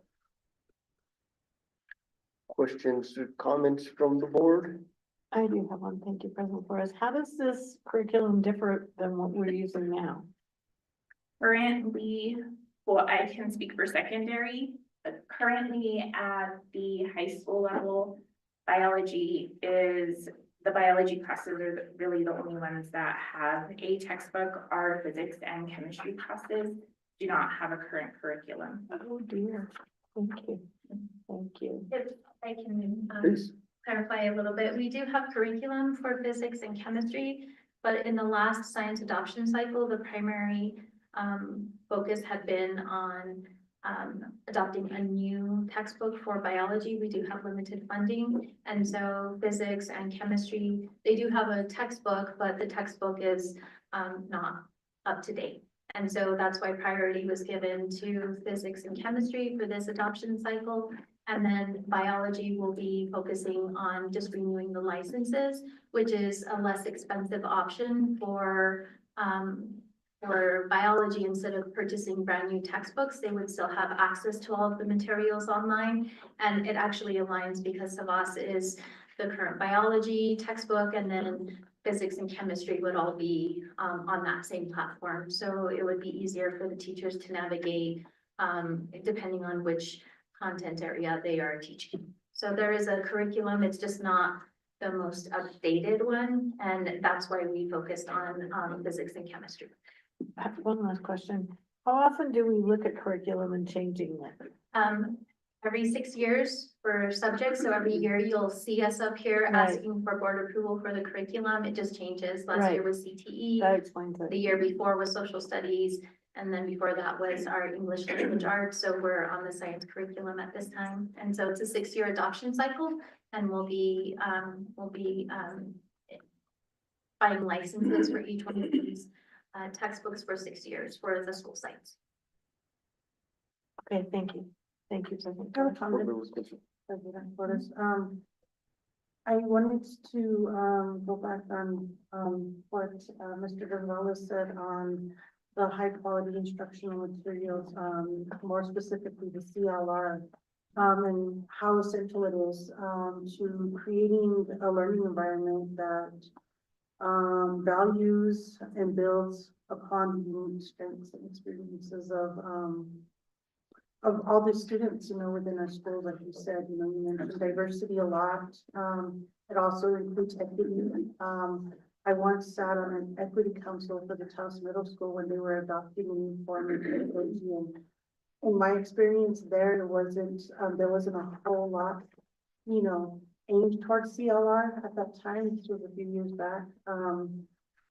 But accessibility is important regardless of the background of our students. So I just, you know, appreciate that whole research concept that you guys are aiming for. Absolutely, and that's one of the main components as we're looking at it with the high quality instructional materials is ensuring that the CLR is definitely attained to, and again, providing all those supports for all of our students. And again, what I saw is in some of the presentations, it was a quick little switch of a button or a click of a button, and it could easily translate your whole screen into Spanish. It could provide those Spanish support videos and or others as necessary. So a lot of the materials that we have are updated. And I think to follow up even on your question, what was different? I think some of the new technological features that are coming in are just making it amazing for our teachers to have. Some of the vendors, especially like StepScopes, as we saw, kind of really brought in multiple textbooks into just one hardback. So I feel that's going to be a big plus for our teachers thinking about where do we go. We've sometimes had old materials for a while. We sometimes have multiple books to kind of follow through. This one, it was all kind of compact and all kind of condensed together. Something that I think would benefit the teachers and the students as well, for sure. But definitely did have the online components as well, which was very, I think editable for teachers. So the good thing is just because it's there and they printed it there, they can go in and make changes as necessary so they can meet the needs of their own individual students. So they provided those platforms for them, but gave opportunities for teachers to make it their own and provided them with opportunities to see what do I need to do to get this lesson going. Material kits would be coming through, hands-on manipulative science experiments, if you will, and all those would be coming with that as well. So everything included together. Thank you for sharing. Thank you. Yeah, and I just think that should be a common practice for seeking curriculum for any department or topic or subject. As we saw, when students see themselves in there, they can totally make a relationship to it. And when students are engaged, it takes place. If I may, board member Concha, that is part of our rubric process. That is a very specific component, and we do go through a review and training process with all of the committee members to ensure that they understand each one of those. And the CLR part is something that is also part of the adoption criteria for NMPED. So instructional materials should meet that component from PED, but then also from the perspective of our own community and the input. So it's definitely something that we're Yeah, focusing on. and it's also relevant to Yazzie Martinez, and I know again, it's hard to really get the exact correlation of, you know, cultural backgrounds and everything, because when I was on the adoption committee, you know, they wanted to incorporate, that Native perspective, but it was like concepts from like a whole different territory, like Plains versus Pueblo, you know, and even just the lack of, in that particular literature, and the lack of current history in New Mexico, you know, like our kids aren't learning local history, learning our history books and things like that. And so I just, you know, again, appreciate the focus on it. Any other questions or comments?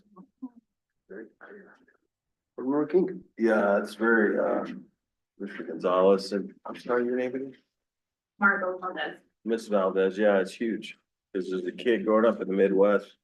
You know, George Washington didn't look like me, you know, he had wooden teeth. It was, you know, and it's, you know, it's great to, you know, it's one of the reasons make Taos so special that the students, teachers, they look like each other. It's like, okay, that's my uncle, my auntie, and that's just huge, because then you see the success in the schools from that. You know, kids go on and do great things here.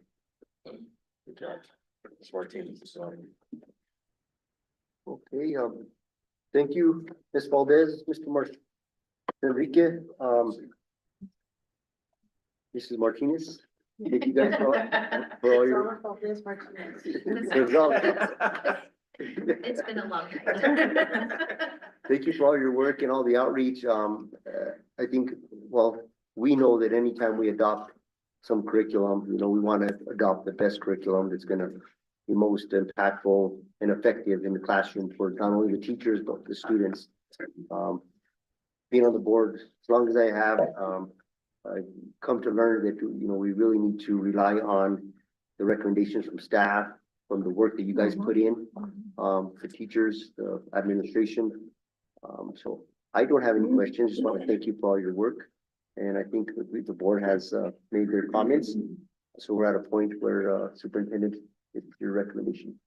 President Flores, Vice President Sprague, members of the board, recommend approval of a science curriculum adoption for grades K through 12 for school board in the amount of $347,576 as presented by Ms. Valdez, Mr. Gonzalez, and Ms. Martinez. Yeah, correct. Would any board members like to make a motion to approve? I'll make a motion to approve the science curriculum adoption for the grades K through 12 for school board in the amount of $347,576 as presented by Ms. Martinez, Ms. Valdez, and Mr. Gonzalez. Second. Got a motion for approval from board member Concha and a second from board member King. Board Member Concha? Yes. Board Member King? Yes. Secretary Trujillo? Yes. Vice President Sprague? Yes. President Flores? Yes. Thank you all for your work. We appreciate it so much. Thank you all. Thanks for dancing right there. Great presentation. Yes, thank you guys.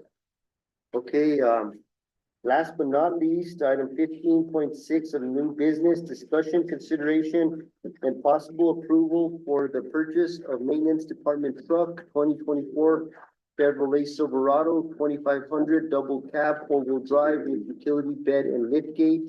Superintendent Dr. Antonio Layton Jr., Director of Finance, Ms. Tanya Maestas, and Director of Safety, Security and Operations, Mr. Marcos Herrera. President Flores, Vice President Sprague, members of the board, I want to bring this particular item to attention to the board in that we did, as a district, purchase this vehicle through CES, but we inadvertently purchased it through the program without board approval. And I wanted to bring up to the attention because this was in error for us. And so the district did go through the appropriate methods to purchase it. However, the main process was to get it through the board first, and we didn't do that. And so once that came to light, we made sure that we looked at every piece of document that we could as to, did we bring it up? Why didn't we bring it up? And so, there were actually two trucks that were gonna go up to approval for PED. And then when it came down to presenting to the board, only one of the vehicles for federal programs came in for recommendation of approval, and the one for our maintenance department was inadvertently left off. And so I wanted to share with you that this is coming to the board after the purchase, but we are not one to shy away from transparency, that if we do make an error, we will own up to it.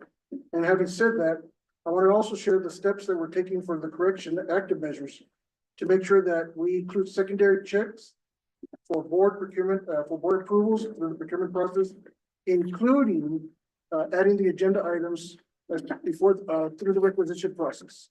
And so I do want to just inform the board, this is one of those after the facts, but I do want to bring it up to the board just to make sure that we are transparent, that if we do make an error, we will bring it to the board's attention and then, of course, make those active steps to correct those errors. Well, Superintendent, send it back. Send the truck back. Yeah, where's Olivia? I think Tell him right he's already on now. the way back to. Text him, say drive back, turn around. Drive it in reverse to remove those miles, send it back. Can I make just one comment? Go ahead, President Flores, please. the 70,000 is such a good price. For when you're describing a Chevrolet Silverado 2500 double cab 4-wheel drive with utility bed and lift gate. They're specialized. 70,000 is a good price. And I'm sure that these are made available to schools and so that we don't have to pay top dollar for them. Or question, maybe. I agree, that's a good price. I'm just wondering that can we just say like it was an error, like in what context? I know you didn't go for board approval, but how it's something so significant. Yes, board approval. Sure, I remember Cocha, Vice President, Ray, President Flores, members of board, the way again, going back to, we had a grant, and we wanted to make sure not to lose that funding, and so we went out for specific items for the two trucks. So in their two different programs, this one in particular, once we found out what the pricing was, it should have gone at the same time as the other truck to the board. And the other one that was brought in was through federal program, so that actually went through the board. This one should have gone as a separate item and not together. And so the confusion became not two went into the one, but two separate, and this separate one didn't make it to the board. And so when the procurement process went through to purchase through CES, the misunderstanding or miscommunication inadvertent was that they both did go to the board and they didn't. One did, one didn't, but they still went through CES to make sure it wasn't just purchasing from anywhere. And so going back to your question, Member Concha, it was an error on our part that we assumed that both were approved by the board. And so we went both to CES to go purchase at the same time. And there wasn't the affirmation that it did go to the board approval. So once we came to our attention, you know, we wanted to do the research, make sure, let's look at all the board minutes and make sure we didn't find anything. So first thing we said is, we are gonna bring it up to the board, the good, the bad, and the ugly. Make sure to notify the board, it did pass through us, but we also taken those next steps, necessary steps to ensure the best way possible to not let this happen again.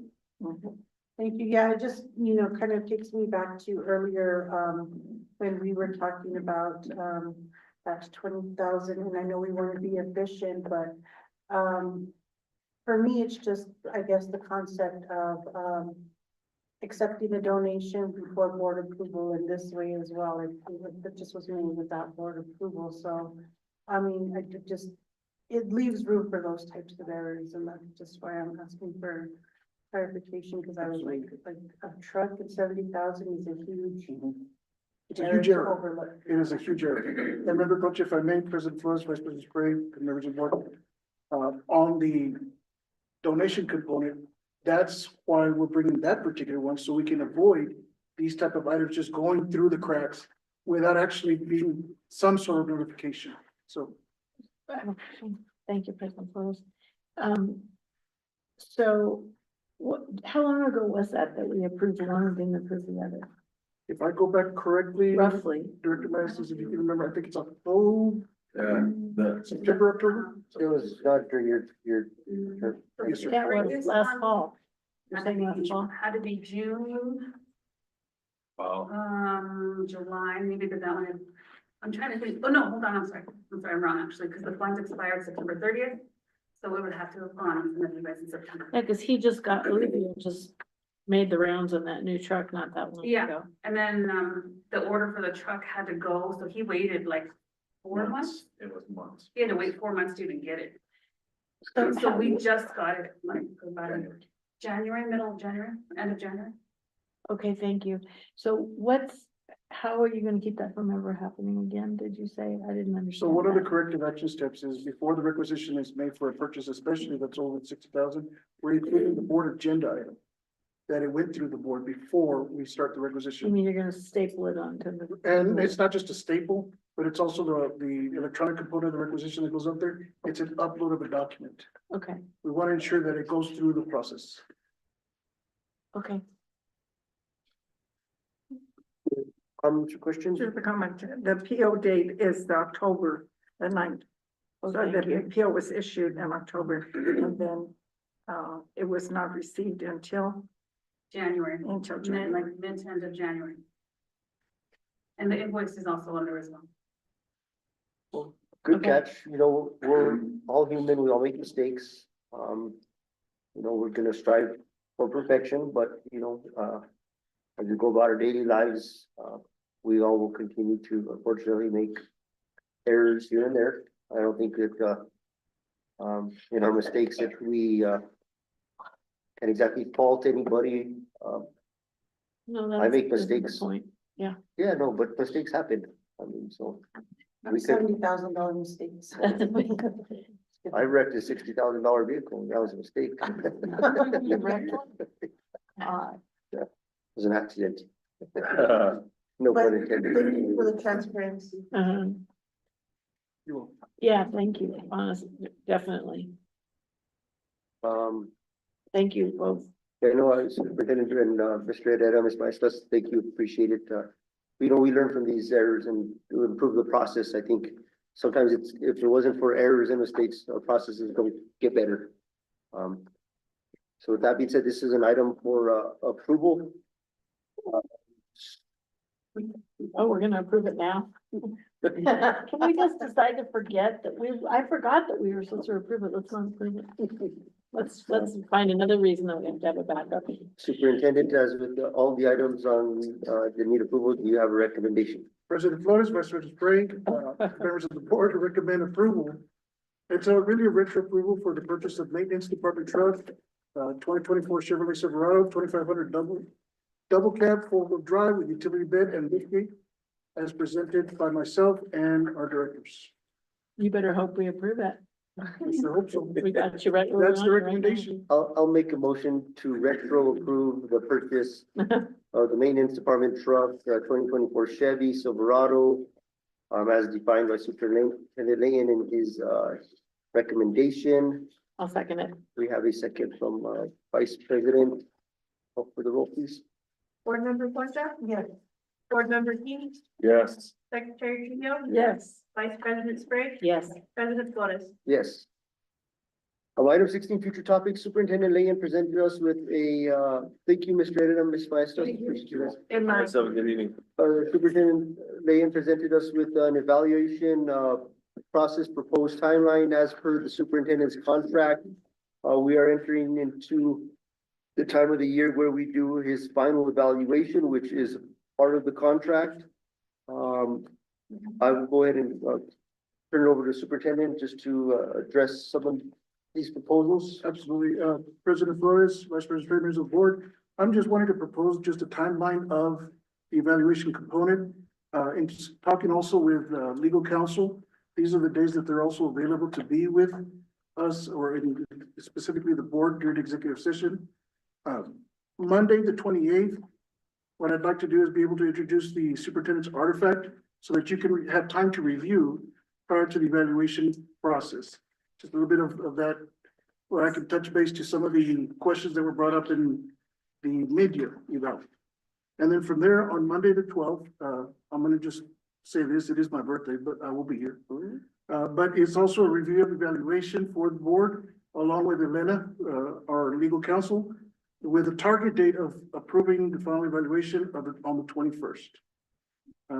I don't expect it to be too long, but again, that is up to the board. The initial one for the 28th, 45 minutes at most that I would expect. Of course, with any other additions that y'all would ask to do.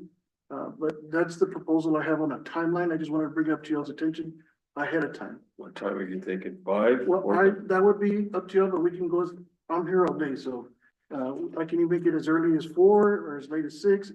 It really is up to the board as a collective to decide the time. Just for clarification, President Flores, do we evaluate based on the school year or based on the time of hire? Like you came on in June, right? Actually, it came on In May. in Oh, May, May. so Okay. this is a full school year. It's the full school year. Okay. Board member Concha, so typically, the way this process, plays out is we did a, mid-year evaluation. Mhm. It wasn't, what we would call it exactly, formal evaluations. It was informal. The board worked through, some goals for the superintendent or maybe, you know, being that the superintendent is new to the district and, new to the community, I think we identified, some items we wanted him to maybe address or work on. We had also identified a lot of positives in that evaluation. So what we do is we take that mid-year evaluation, look through it, really, assess if some of those goals and concerns were met, but also look at the positives that have transpired over the course of the school year. Make sure to note those. As with any evaluation, there's been a time that has it's been some time since the mid-year evaluation, and like with anything, could be a lot of positives or some new things that have possibly arisen that have maybe be of concern. Not that there is any of those, but just to kind of summarize that a little bit for you, we take the mid-year evaluation, review that, goals and objectives, concerns, and see if they've been met. Also kind of take into account the months that have passed since then, see how the performance has been, and then do a formal evaluation that will actually be recorded for documentation. And then typically a superintendent's contract, our Superintendent Layan has a 2-year contract. It is a time where the board can entertain an extension of the superintendent's contract after the evaluation. So we would do the evaluation. If the superintendent's performance has been satisfactory or exceeded, it is a good time to look at possibly extending the contract. And the reason why I say this is that I've been on the board long enough to know this, and I'm pretty sure superintendent might be able to speak to it. He'll be going into the last year of his contract. So it would be a good time to either set some specific goals or, you know, anybody that's on a contract, if his evaluation has been satisfactory or above, I think it's a good time for the board to look at negotiation and contract terms. Typically, is what happens. Because what happens is we'll end up waiting till the end of the next calendar year. If it was me or you or anybody in this seat, you know, if you get a good evaluation this year, could possibly do a contract extension and that's for the board collectively to decide. It's not one board member, of course. And if for any reason we choose not to even entertain the idea of a contract negotiation or talk, A lot of times it leaves the superintendent questioning if his contract's gonna be renewed coming into that last year. Mr. Superintendent, if it's Dr. Layan or somebody else, they could very well start looking for possible employment elsewhere, you know, because there's not that security. Go ahead. And what I was gonna say is in my, the very first superintendent, when I came on board here, Dr. Weston, it came up time for his contract, it was coming to sunset in the following year. The board decided not to even review or visit, contract negotiations. We went the rest of the year and his contract ended and we started a superintendent search. So, Beyond separating out the two issues, one is the idea of a contract and the other one is this one, the dates that we're talking about. For this middle one, May 12th, review of evaluation, does that presuppose that we have spent the time to evaluate him between April 28th and May 12th? That's a lengthy I mean, we have to schedule time for our work, which it's a lengthy process. so Superintendent Lane would like to introduce some artifacts to the board that would, showcase, what he's working on, maybe some of the challenges that he's experienced, what accomplishments have been, achieved. Because I'm sure that there's been challenges, there's accomplishments, there's things that they're working on, goals that we're trying to meet that might not happening right now, but you know, any kind of change takes time. So we'll hear him out. That'll be on the 28th. That'd be on the 28th. About an hour, roughly. And then, so that would be roughly about an hour, but then at that point in time, the board, can ask the superintendent to leave. We discuss internally, with the legal counsel being present, Ms. Gallegos, who I always advise the board to have legal counsel present through these because they help guide us. And make sure that we're doing everything proper. I would recommend on the 28th, the superintendent introduces his artifacts. We would ask him to step out of the room. The board would then discuss with legal counsel, reviewing the mid-year evaluation and kind of start that process. So then that will lead us to that next meeting where we would review of evaluation that we start. It is a lengthy process, so usually it's 2 to 3 sessions. Right. So what I'm hoping to lead the board, the road that I'd like to lead us down is we hear the superintendent out on the 28th. We ask him to leave the room, we discuss, we start the evaluation. More than likely, we won't probably finish it, so then we'll meet again to not only review, but continue the evaluation and hopefully come to a conclusion. And then on the Wednesday, May 21st, we meet with the superintendent in executive session to go over the evaluation with him and approve it. Okay, so how long do you expect us to be there on the 28th? I would say, in all honesty, probably 2 to 3 hours. Okay, and then are we gonna have a session amongst each other before the 12th or we? That would continue be the session on the 28th. So Oh, superintendent, yeah, I can't stay that late that night, well, only we because I have an 8 o'clock. we would have to work with the board, so it would be 2 hours, but we would hear out superintendent with his presentation of artifacts. And then I think it'd be a good time, since we're all together, to start the discussion of his evaluation. Right. Would it be possible, based on even the mid-year, how long that took? You weren't there one of the times. It Well, took like hours. so typically, the final evaluation, if superintendent, whoever it may be, lay in, or I'm just talking generally as a superintendent. Right. If things have been improving from that mid-year evaluation and some of those things we identified are being worked out and worked on, the final evaluation is usually a shorter process. Oh, it is, okay. I thought since it Unless- was formal, it would be a long. Unless superintendent's gone rogue and hasn't worked on any of those things we identified on the mid-year, Okay, and a lot more things have come up.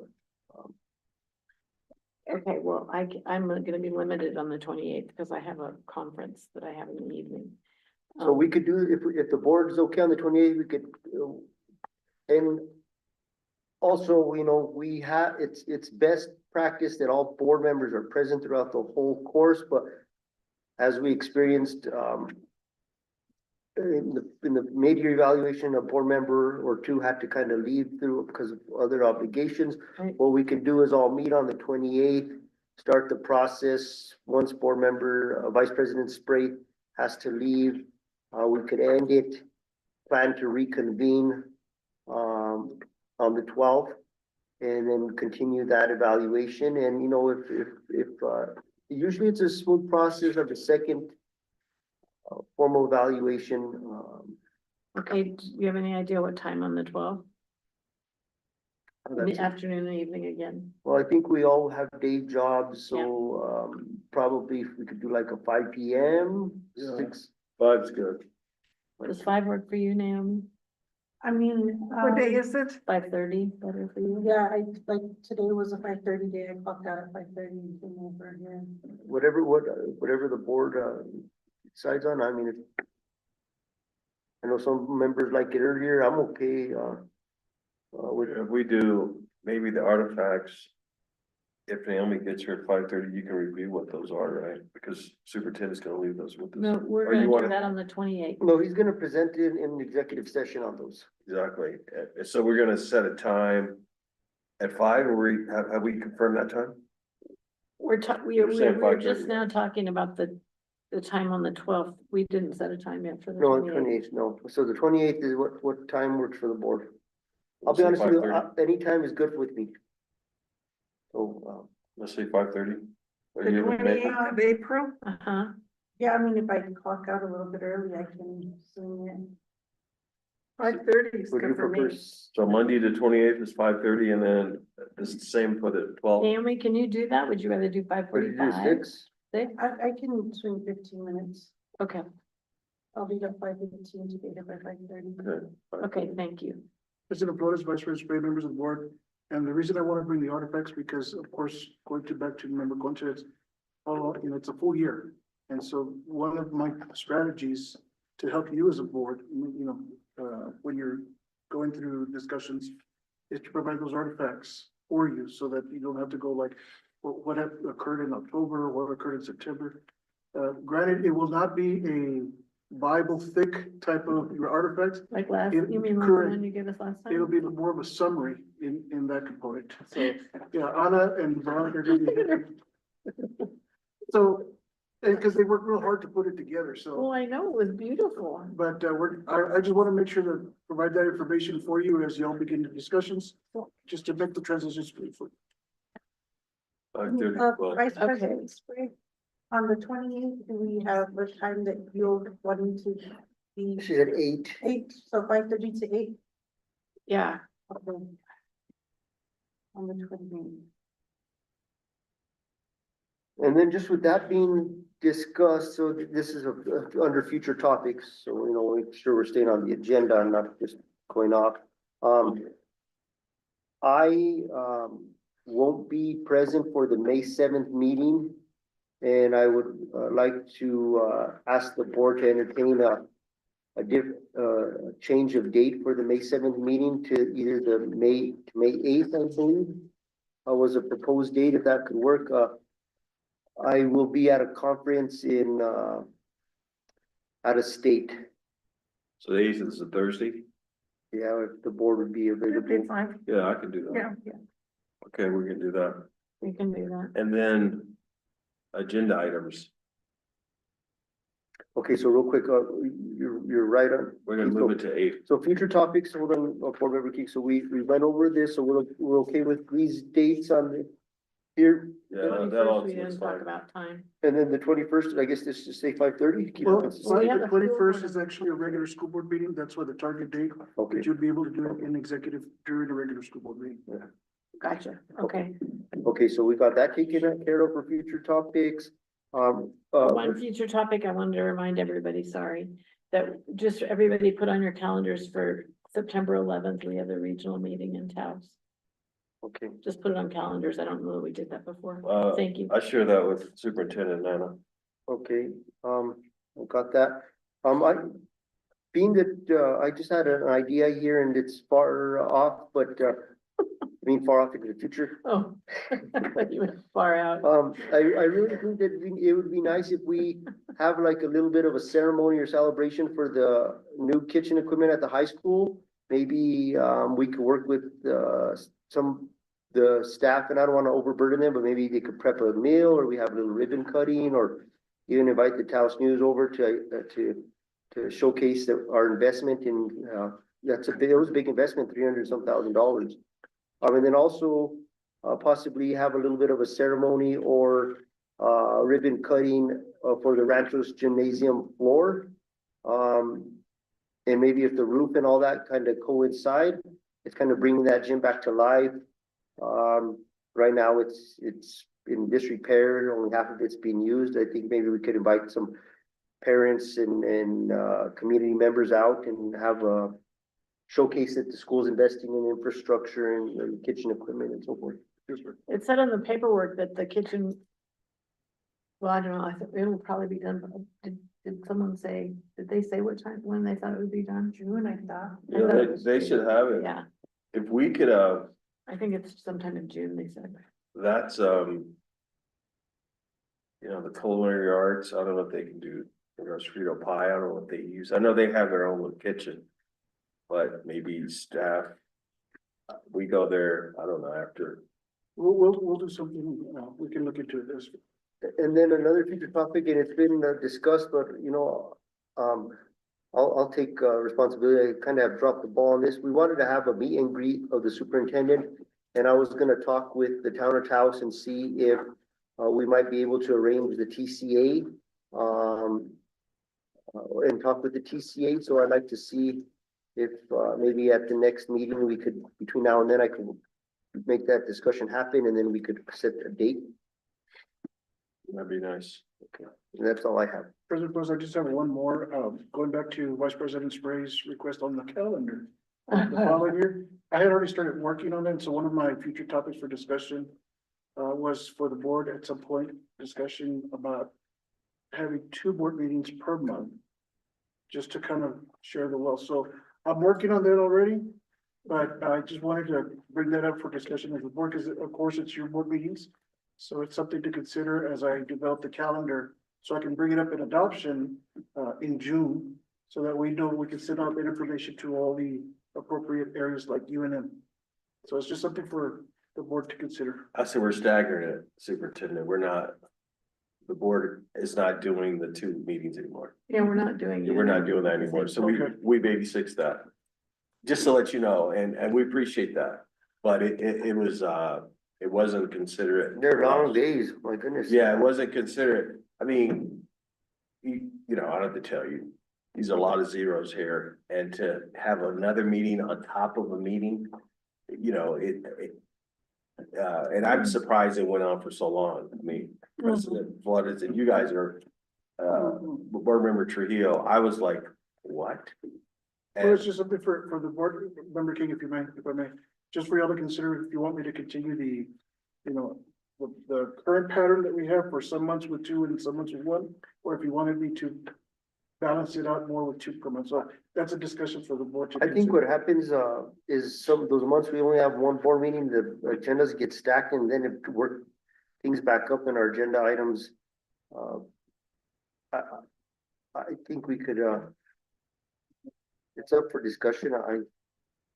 And I like the idea of 2 board meetings, I totally like, we can have honor clubs at the high school, and give them a breath and be, I mean, and obviously this has gone a little longer, but I'm glad actually we're at the end of this, and it did go quicker than I had just, but yeah, President Mark's correct. If we can, 2 meetings be efficient, in regards to board member culture, so we can actually get out of here at a decent By time. 10. Yeah, or 9, Mhm. and 9 would be and if there's a special, 9 is the goal.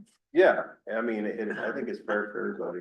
Ms. Concha, wouldn't you rather have 2 a month and leave at 9 or 10 at the latest, rather than any at 12 or 1 in the morning? Me too. Yeah, I think 2's fine. Okay, and then we need to have a topic on the bond. Yeah, the bond needs to be right up front and center. Let's get Nick in here if we need to get it, because We probably, do we need him? I think it'd be good, yeah. Okay. We're not the experts. yeah, But he's already, yeah. and, I and took- or he I can, talked about him. I talked to him at the conference. I had extra ex parte information. Uh-oh. and he's in Santa Fe, so it's not far from him. The weather now is warm. So then if the board has any other future topics that come up, send the superintendent an email. Oh, Nick came. Yeah, send him an email. Item 17, upcoming Taos Municipal School Board meetings, May 7th has been changed. Okay, actually, this is Change it an, on I'd like to make a motion to change the May 7th board meeting to May 8th. I'll second. I need to be reminded. Love 7. Let me send you a text. It's gonna be 6. Wanna make it It's, 6? yeah, 6, Six, yeah. yeah. So we have a second from Secretary Joe Shuby, Board Member King out. Call for the roll, just to make it official. Board Member Concha. Yes. Board Member King. Yes. Secretary Trujillo. Yes. Vice President Sprague. Yes. President Flores. Yes, item 18, adjournment. So move to adjourn, all in favor? Aye. Any I wanna opposed? give you a compliment.